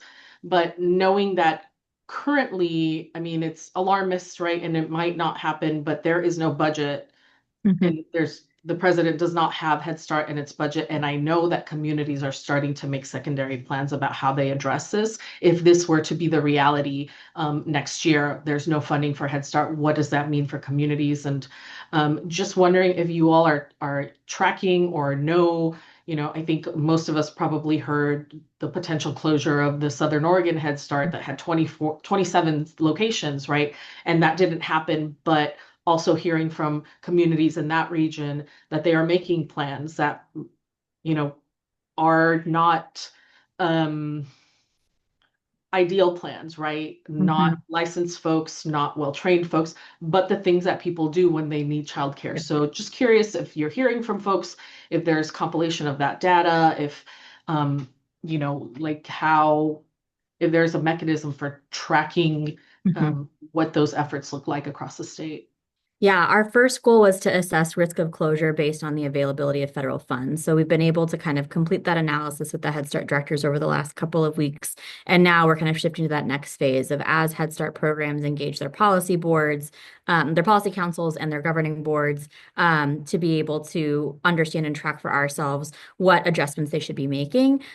Oregon is lucky in that 2/3 of our slots are actually OPK funded, right? So we're not going to see the same effects that many other states will. That being said, we have programs that are very strategically blending federal and state dollars. So we're working with programs to understand what those potential plans may be and impacts may be. We also, I think the work around Head Start has long been bipartisan supported across the country. And so this will be sort of an interesting test based on the leaked document. If folks are really going to stand for the elimination of the program, but we're working to make sure that, again, advocates, partners, the congressional delegation sort of knows what the potential impact may be and giving Head Start programs time to figure that out for themselves locally and then give us a better sense at a statewide level. Thank you. That's helpful. Everything is alarming right now, but I did read a report that's a couple years old, but said that 40 to 50% of low-income families in Oregon utilize Head Start services in one way or another. And so that's very concerning about, how do we piece things together and not just the early learning piece and the childcare piece, but the full range of supports that Head Start provides for families. So just wanted to add that comment. Thank you so much. Yeah, thanks, Ruby. Any other questions from the council?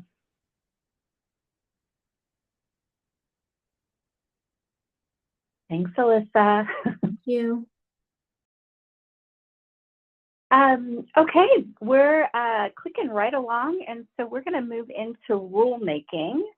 And Gabby, do you want to sort of give us the lay of the land on what to expect, what's coming next?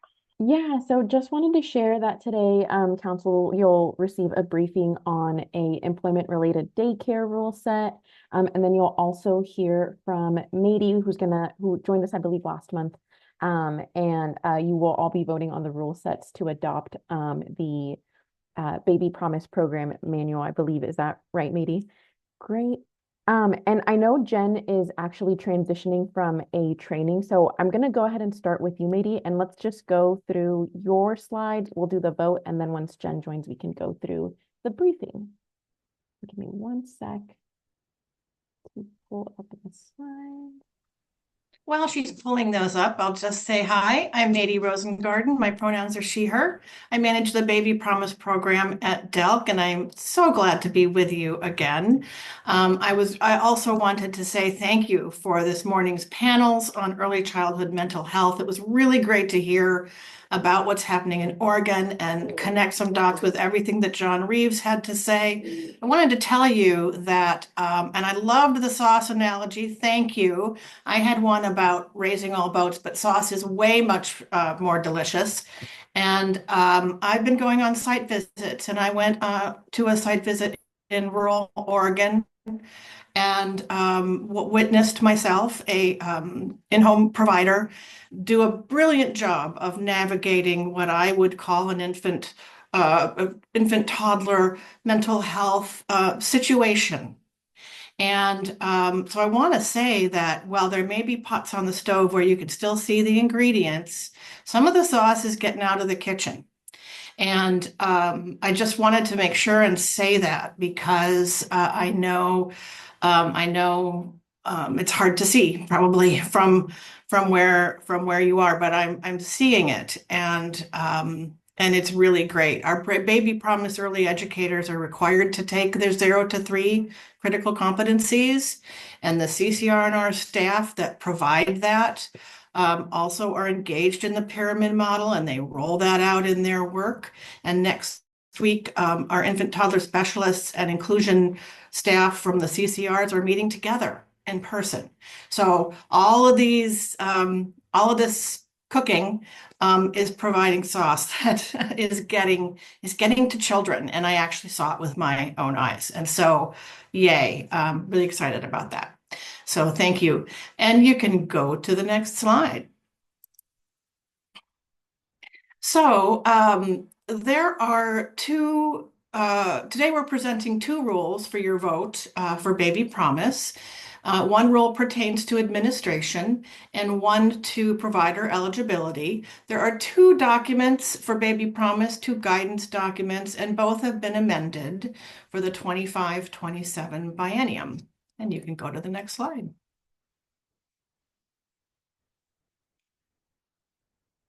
Here you can see what's actually changing, which is only the dates. The rules are staying, the words in the rules are staying the same. The 2 documents are attached to the rules via a link, and I want to give a thank you to Kate Dennison and her team who have worked so hard to keep up with the rules process and handled the many complexities while we've been finishing this up.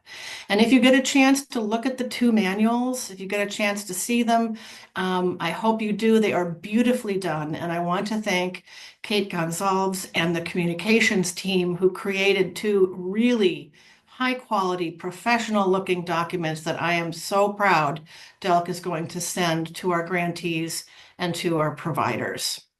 And we can go to the next slide. Here's our timeline. We are at the April 23rd ELC vote. We presented to you back in February. We had our RAC in March and our public hearing. And we're here today to ask for the vote, which we hope, if passed, will be effective on May 1st. And we can go to the next slide.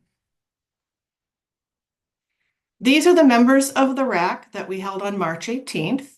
The participants were sent the 2024 versions of the two guidance documents in English and Spanish, and they were also sent the language that we were changing or are changing for both documents so that they could be prepared to see the changes and discuss them in the context of the old manual and then how the new language would be represented in the new manual. There were about 11 changes to the documents, and we whittled that down. You can go ahead and go to the next slide. We whittled that down to 6 major edits. In addition to routine editing for grammar and punctuation, most of the edits that we made were clarifications of confusing language, pieces that were missing. And the RAC participants provided some great feedback on how to clarify some intent of our language and make it a little more readable. So these are the 6 edits that, in addition to the other ones, might impact the administration of Baby Promise. So I wanted to quickly review them with you. So we'll just go through each one pretty quickly, and then if you've got questions about them, we can talk about those. And you can go to the first one. So this first is some additional language around the recruitment of tribes. The first CCR&R operations manual was silent on this opportunity, and we wanted to be clear with grantees that work with tribal partners that working with them really reflects our mission, vision, and values. And so we added this language with approval and support from the Delk Tribal Office. And thank you to Dana Castano for her passion for infant toddler care and Baby Promise. The RAC participants were glad to see us add this language. And I won't read it. I'm thinking you probably can. This second edit refers to the time allowance for a look back at licensing compliance. Timeframes were not clear in the previous version of the guidance documents. So we made this language more explicit, and we expanded to more clearly explain for what circumstances a check might be requested. And we can go to the third one. This third edit refers to how grantees assist providers with shared services. In the previous guidance documents, Baby Promise required the grantees to complete a shared services plan for all Baby Promise providers, but we really didn't tell them how to do that or explain what we wanted to see. So in consultation with the Delk Business Systems team and the grantees, we determined that the Baby Promise providers will join the Oregon Child Care Alliance so that they may receive the business supports that best meet their individual needs as guided and supported by the grantee. And if you're not aware, the OCCA, the Oregon Child Care Alliance, is a 501c3 nonprofit organization that's known as a shared services alliance, meaning that they pool resources together for child care business owners to share and benefit from them. So child care providers join the alliance as members at no cost to them and share in services such as purchasing discounts, tax preparation, coaching, training, and other business management tools. And so the OCCA also operates in 7 regions, and all 3 of the ones where Baby Promise exists are represented. So the 3 Baby Promise regions are a part of that group, and the OCCA does have the ability to bring statewide support, as they have sometimes hosted some statewide webinars. And I want to again thank Danae Gonzalez and Whitney O'Connell, the Delk business team, who helped us craft this solution, which I think is going to be a good one for the grantees and the providers. Then we can go to the next edit. This 4th edit is very simple. It allows grantees to offer 24-month subcontracts to providers. They've requested this. It aligns with Head Starts who prefer the 2-year subcontract. It also provides for longer stabilization of a provider serving infants and toddlers, does not prohibit the amendment of these subcontracts, just extends their ability to have that. And again, this was one that our REC participants were glad to see us add. And we can go on to the 5th one. So this 5th edit is some clarification for grantees regarding CC&R staffing of Baby Promise. In our earlier version, the guidance was minimal. So in this version, we provide clearer guidance for the provision of staffing at CC&Rs to serve Baby Promise providers. And we better articulated the function of these roles that serve the providers, serve the program from the CC&R.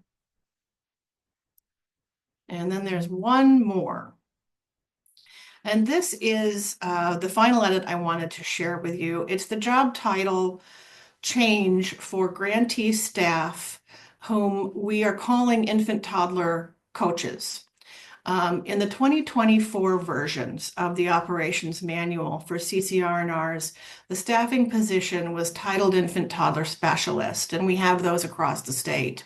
And we used it to define and clarify the role of a staff member who provides technical assistance to early educators and directors in infant and toddler classrooms.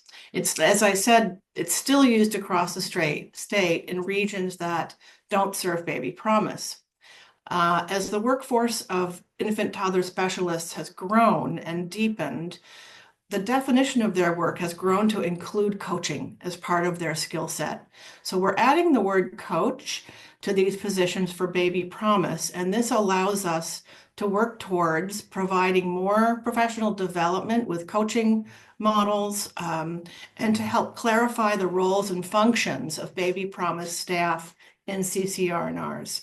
And I want to here make sure to thank Elizabeth Zinter and Andy Bales-Molnar at DELC, who have been expert colleagues helping us to kind of navigate these roles for a program that's embedded in these three CC&Rs across Oregon.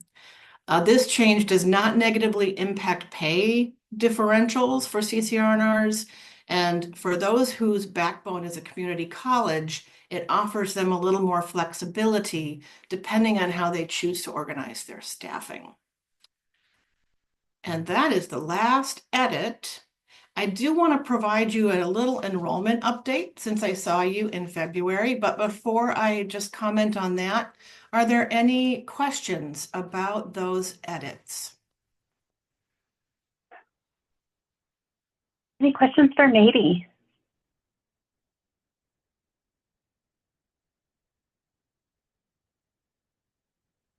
Looks like it's straight. Hearing none, here's our April, the month is April, enrollment update. We're slowly climbing up, and you see, you might remember that there were less vacant slots the last time I was here. We are adding some more providers in our regions, which is really great. And so I was just wanted to share with you that our enrollment is robust for each region, given where they at with their provider recruitment and filling slots. And I think that's the last one. There might be a question slide. Yep. Great. Any questions for Mady? Sorry, I have a quick question. Maybe I missed it. What region does Central comprise? Deschutes, Jefferson, what's the other one? Crook?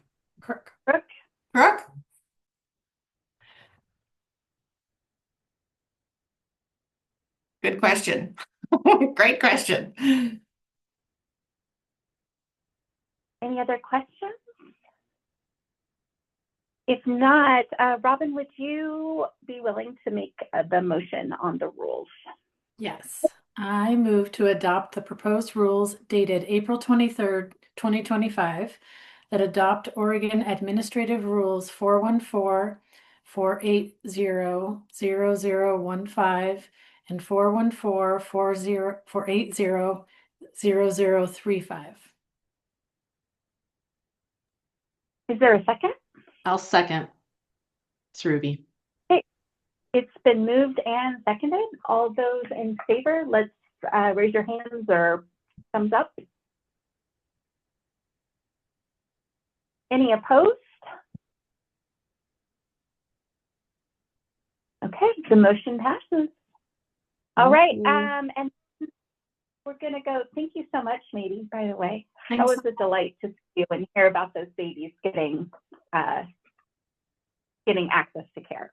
So, and then we're gonna go back up to Jen, I think, who's gonna give us a preview of some ERDC related rules coming down the pipe here in a bit. Jen, do you wanna take it away? Yes, thank you, everyone. So just to introduce myself, I'm Jen Eras. I'm the Interim Child Care Assistance Program Manager. And we've got, I believe, 11 different rules that we have on deck for a July 1 change. So we'll hop right into those. So the first rule on here, we've got a slight change to the definitions rule. This is specific to aligning with the new certified outdoor nature-based care. So we needed to redefine how we had a facility outlined in our rules. Our rules was very clear that a facility was a building, and we had to make some changes to that to align with the new outdoor nature-based rule set. The second rule on here, 0010, there were two changes that we made to the ERDC waitlist rule. One of the changes added an income limit check to the waitlist bypass.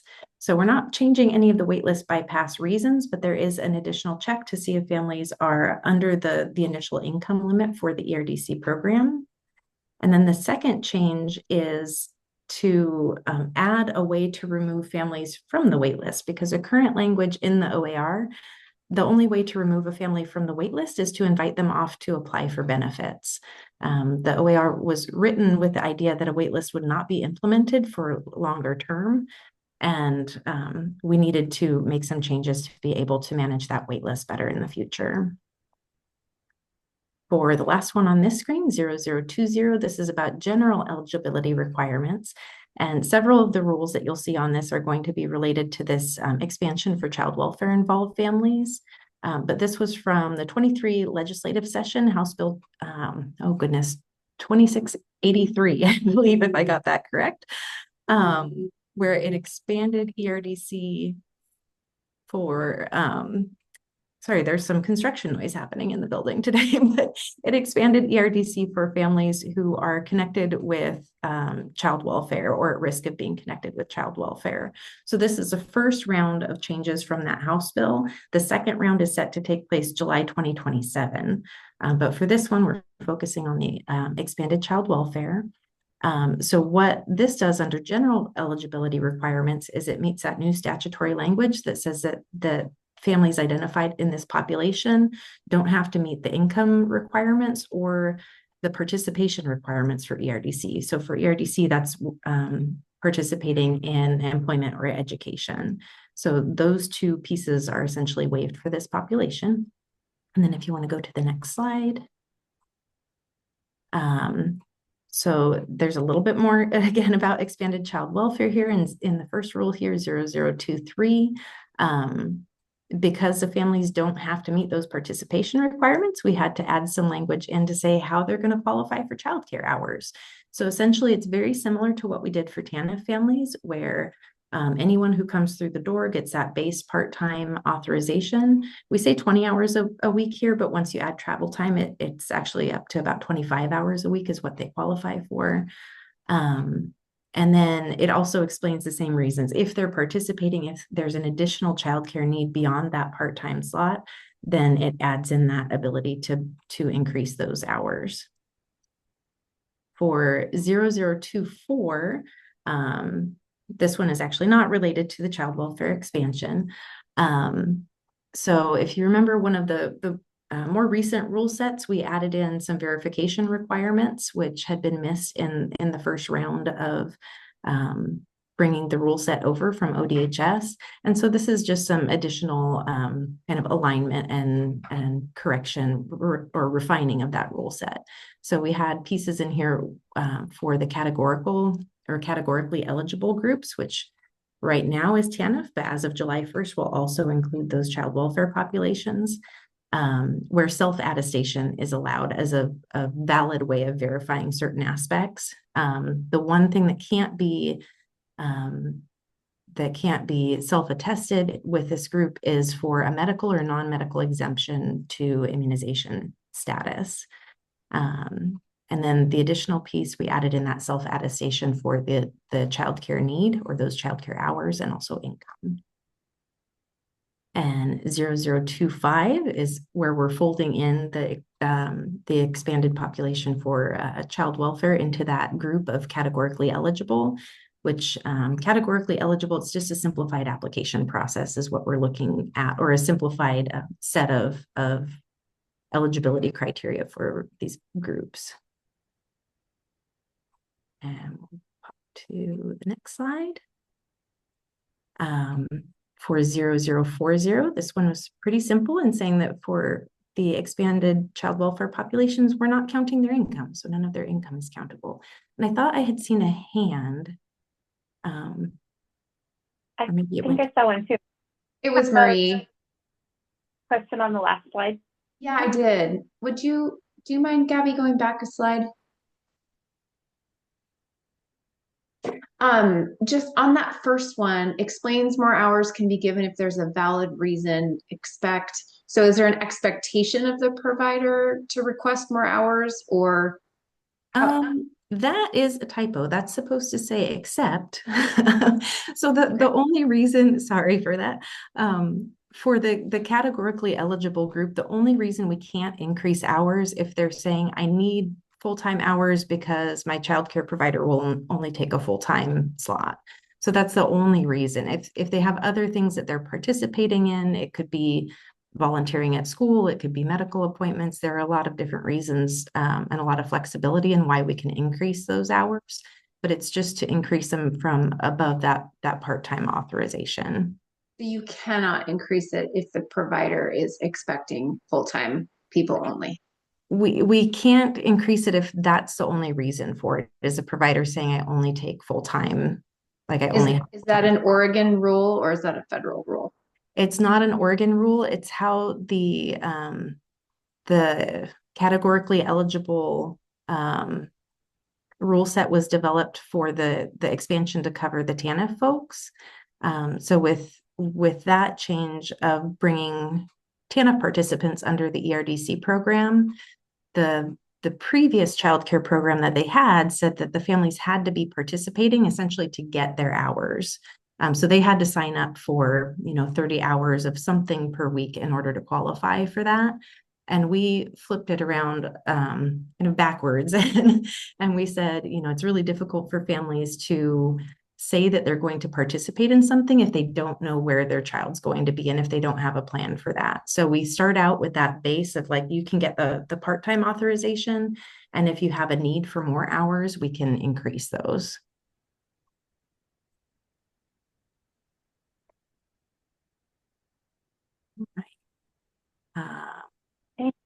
Any follow-up questions on that? I'm kind of curious about that if those families are having a hard time finding providers then, because I would suspect especially centers are going to want to see that their slots are covered, because I mean a half a slot doesn't pay to have the teachers there the whole day. So I'm wondering if maybe there's an opportunity if families come back and say I can't access childcare without this, if there's an opportunity for the state to be flexible when families run into that kind of a barrier. Yeah, and we are currently doing essentially surveying with the family coaches at ODHS are talking to their families who are currently on TANF but aren't connected to a provider. We should have access to that data any day now, and it'll be ongoing data that we'll be collecting from them on what's happening with their childcare situation. Because the population of serving TANF families the ERDC program is very new to serving this population specifically. So like I said, there was a completely different childcare program. And when we took over the childcare from the TANF Jobs program, there were less than 400 families statewide that were receiving childcare through the TANF Jobs childcare program. We currently have, I believe, close to, I want to say it's 4,000 families that are on TANF and receiving childcare. They do tend to be a group that has a higher rate of not having that connection or not having a provider. And so we're digging into that a little bit to see, is it because of this base part-time authorization? We're not really sure. I just have to say this is something where we're learning.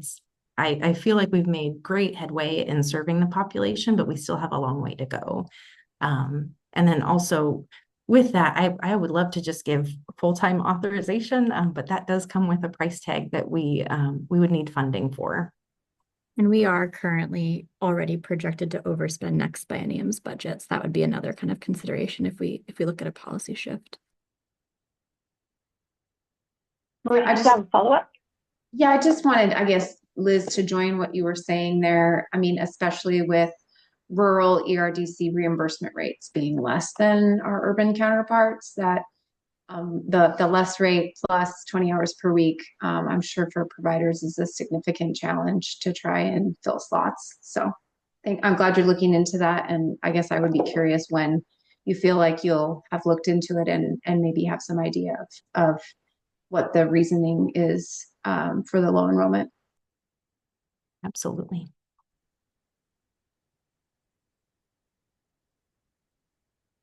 We want to move on to the next slide. I believe that's where we were at.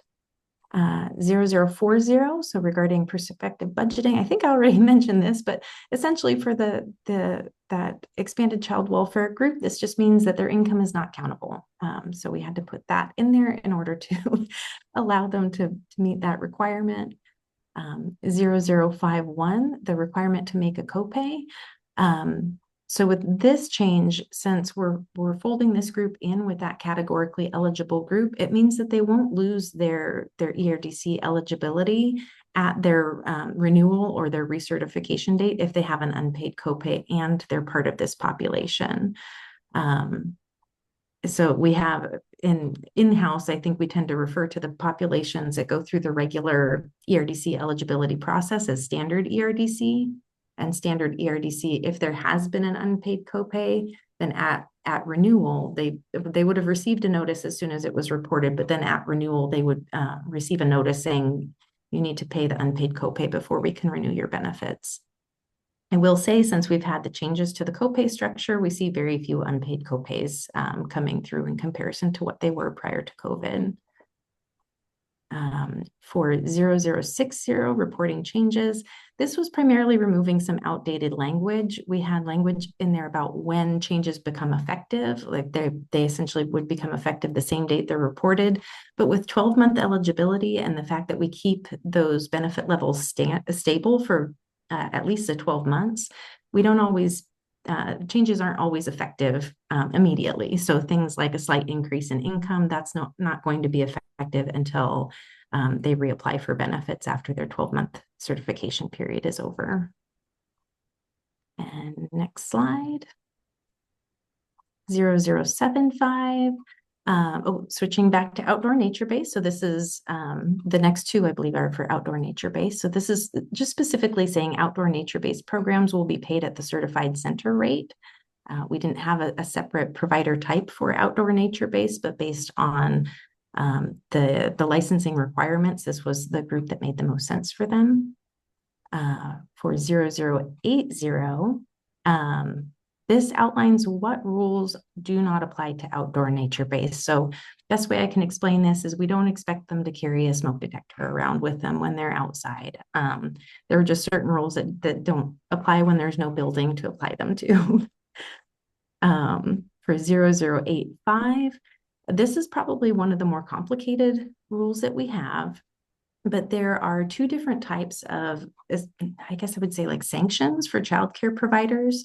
You may have heard of the subsidy suspension that would happen. That tends to be a 6-month suspension from receiving subsidy payments.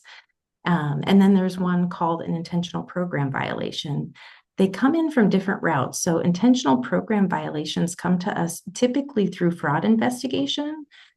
They're much less common, but they do have 2 levels of sanction. The first level of an intentional program violation sanction is essentially the same as a subsidy suspension. It's 6 months or until an overpayment is repaid, whichever takes longer. And then the second level, which I want to clarify, this isn't like you get one like IPV at the first level and then you automatically go to the second level. But the second level is a permanent IPV. So that's essentially saying that this person can never provide subsidy care again. I've been with policy since 2011 and we've maybe had 2. So they don't come through often. That being said, we don't look at this rule set very often. But one of the things we found is the language around the subsidy suspension sanction was much more clear than what we had in the intentional program violation sanction. So for example, if someone's suspended from the subsidy program, they can't just bring someone else into their site and have them run their site until the 6 months is over. They can't move to a different site and say, well, now I'm going to do care over here and keep receiving payment. And they also can't be involved in the business of a child care facility if what they're doing is directly related to why they were suspended. I don't have a great example for that, but essentially just trying to make sure that really is a true suspension of during that period. The permanent IPV didn't have that. And so that was just one of the things we found, like that should be the highest level of sanction that we have for the subsidy program. And the language just wasn't clear. And again, it was probably because I believe the last permanent IPV we had was in 2018, and we just hadn't reviewed the language. So essentially what we're doing is we're taking the same language we had for the suspension sanction and we're copying it and putting it into the permanent IPV sanction. So hopefully that was a better explanation for kind of a complex change, but that's the last one on our group. So then we just have, I believe, our timeline slide. Oh, and I should pause. Are there any questions on any of those? Okay, I must have done a better job explaining that one. Yeah. I had one question related to the income checks. I was surprised that like we're not exactly sure on the wait list how many of those families are actually eligible. And so I wondered if you could just maybe share a little bit of the thinking of like how is it that we don't know that they're eligible? Like how are they actually getting on the wait?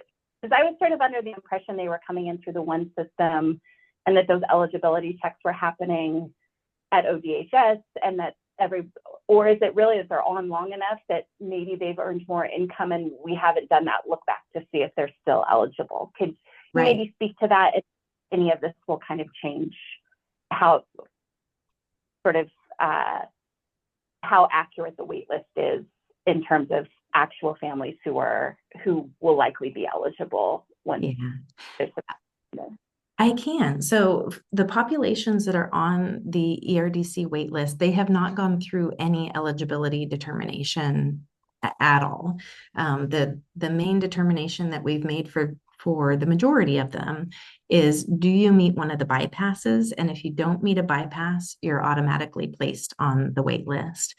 I can tell you that the wait list was actually modeled after the Oregon Health Plan wait list back in like 2010, somewhere around there. But the thought process, at least at the time, was that, well, and it was also a very different ERDC program where families were cycling on and off much faster. But the thought process at the time is we didn't want to deny someone eligibility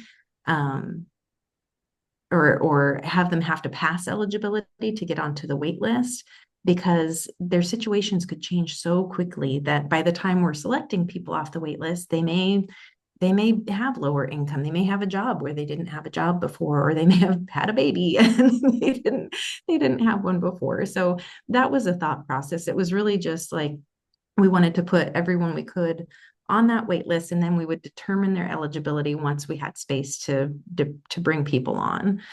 So that was the thought process behind it. This change is actually going to not really change. It's going to hold at a status quo who can bypass the wait list. So it's not going to change who's on the wait list. But with that expansion for the child welfare population and then the future 2027 expansion, we're opening up the child care programs to families regardless of their income. And we've never done that before. We've always had an income limit that's been somewhere. So essentially by adding the income limit requirement to the bypass, that means we're not opening up that door to the program any wider. We're keeping it the way it was. So we're still going to be focusing in on serving the lowest income families that are coming through the door, the most vulnerable populations is kind of what the idea is. But it was really because if we didn't add that income check to the waitlist bypass, then we would potentially be seeing families that were, far over what our income limits are that would be able to bypass and come into the program. And like we addressed earlier, we don't have the funding to really be able to open up that door wider than what it already is. So this is just kind of a doorstop. It's not closing the door, it's not opening it any wider, but it was necessary, unfortunately, with the state of where we're at on our funding, and also keeping in mind in future planning for that 2027 expansion, because that will be for those experiencing homelessness, teen parents, and also those impacted by domestic violence. So those are the other three populations that are set in that bill to go into effect in 2027. And are you anticipating the child welfare population is going to be substantially larger? I mean, it feels like TANF and the income eligibility, I mean, that's a pretty good amount of families that would qualify between those. And so I was curious if you have from ODHS of like how many kiddos are in that child welfare system that might not be TANF families or were already in the system before the wait list happens. That I'm curious how many more kiddos are likely going to be needing assistance with this new. Well, our partners over at Child Welfare don't have great income data on their families. So over the years of partnering with them and working with them, sometimes they have some self-attested data. So it was really difficult to say, how much income are foster parents making? Like we didn't necessarily have that. What I can say is this population, so the expanded child welfare, there are 5 distinct populations that we've worked really closely with our partners over there to help define them. But there are 5 different populations that will fall into this group of either working with child welfare or at risk of working with child welfare. But then just because they're working with child welfare, that doesn't mean that they meet a bypass criteria to the wait list. So if they're working with child welfare and on TANF, then they'll bypass the wait list. We do have a child welfare referral as a bypass to the wait list, but that is for a very, very specific group of families and children. So the child welfare referral, a child welfare worker can fill it out if they have a family who needs childcare in order to keep that child in their home because there was a safety risk, or if they need childcare to return the child to their home. And then the last one is if they want to place a child with a known adult, but the known adult can't take the child on unless they have childcare assistance. So it's really specific, and we get probably a couple dozen families per month bypassing the wait list for that reason. We don't think that group is going to expand greatly. So we don't think that we'll see a large shift or a big change in the ERDC caseload with this expansion. But what we will see is the families we're currently serving, so the foster parents that are already receiving benefits, they'll see their copay drop. So they'll see that all of a sudden they'll have whatever copay and it'll go down to zero. And then they'll no longer be held to the exit limit for the program. So they'll be able to continue earning money and increasing their income, and they'll still be eligible for the program. So it should provide for some really good upward movement for the folks that are already on the benefit. But like I said, we're not able to open up the door for the ERDC waitlist bypass any wider than it already is. Okay, thank you. Yeah. Alrighty, and these are our timelines. So today we're at the 23rd for the initial presentation to ELC. On the 30th, we'll have our RAC. We made the RAC selection on Monday, so we already sent out the invitations actually on, I believe, on Monday afternoon. And then the public hearing will be on May 22nd with the public comment period ending on the 30th. We'll bring this information back to y'all on the 25th. And then if they're passed, they'll go into effect on July 1st. Do you have a list of who's on your RAC? We do have that. I can provide it through email. I don't have it readily accessible right now. And Jen, that should also be posted on the website. I'm not sure if it is, but either way, I can make sure that council gets it. Okay, yeah. Since we just made the selection on Monday, I'm not quite sure if it's up there just yet. No, no worries. Any questions for Jen?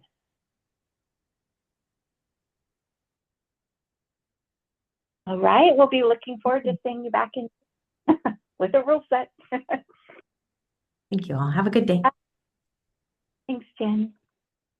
All right, Council, we are at the end of our agenda. I just want to, if anybody has any sort of last comments or feedback, I'll just open the floor. I did want to note, if you did not see that Governor Kotek has proclaimed this week as Oregon Home Visiting Week, so helping to lift up the important work that our home visitors are doing and that COVES is doing to try to coordinate this whole system. So that's excellent visibility of the work that's happening. Did anybody else have anything they wanted to share for the good of the order? Or Robin, go ahead. Thank you. And I'm very excited, and I do for the home visiting recognition, and I do think that the council, Sue Miller, really championing that work. Peg and Peter co-chairing the committee has really been a part of helping to elevate it in so many ways. So thank you to everybody for that. I think I'm reflecting on our meeting today, and the thing that is sitting with me is we got so much really rich information from just like very detailed information of things happening on the ground to higher perspectives and systems perspectives, agency perspectives. We got recommendations from several actually different voices where they had things for the council to consider, which I love. I think that all of us are hoping to be active in helping support in the system development in any way we can, support the agencies, support and helping enact the Raise Up Oregon. But I know we also all grapple with, what do we do on the council? What is our role to do? And when we get recommendations, I think sometimes we don't know what to do with those. I look forward to our retreat where we actually sit down and really dig in, but that's months away. So I guess I'm posing additional questions is, what can we have those recommendations sit somewhere where we can keep an eye on them, check in on them? Is there a follow-up process? What do I do when I walk away today? I don't have any answers to that, but that's my question. And I just appreciate all the work that went into making today happen. Gabby, staff, Alyssa and team, Carrie, and Liz for being our fearless facilitator today. Thank you. Thank you. Anybody else have thoughts or things they want to share? Just ditto to what Robin said.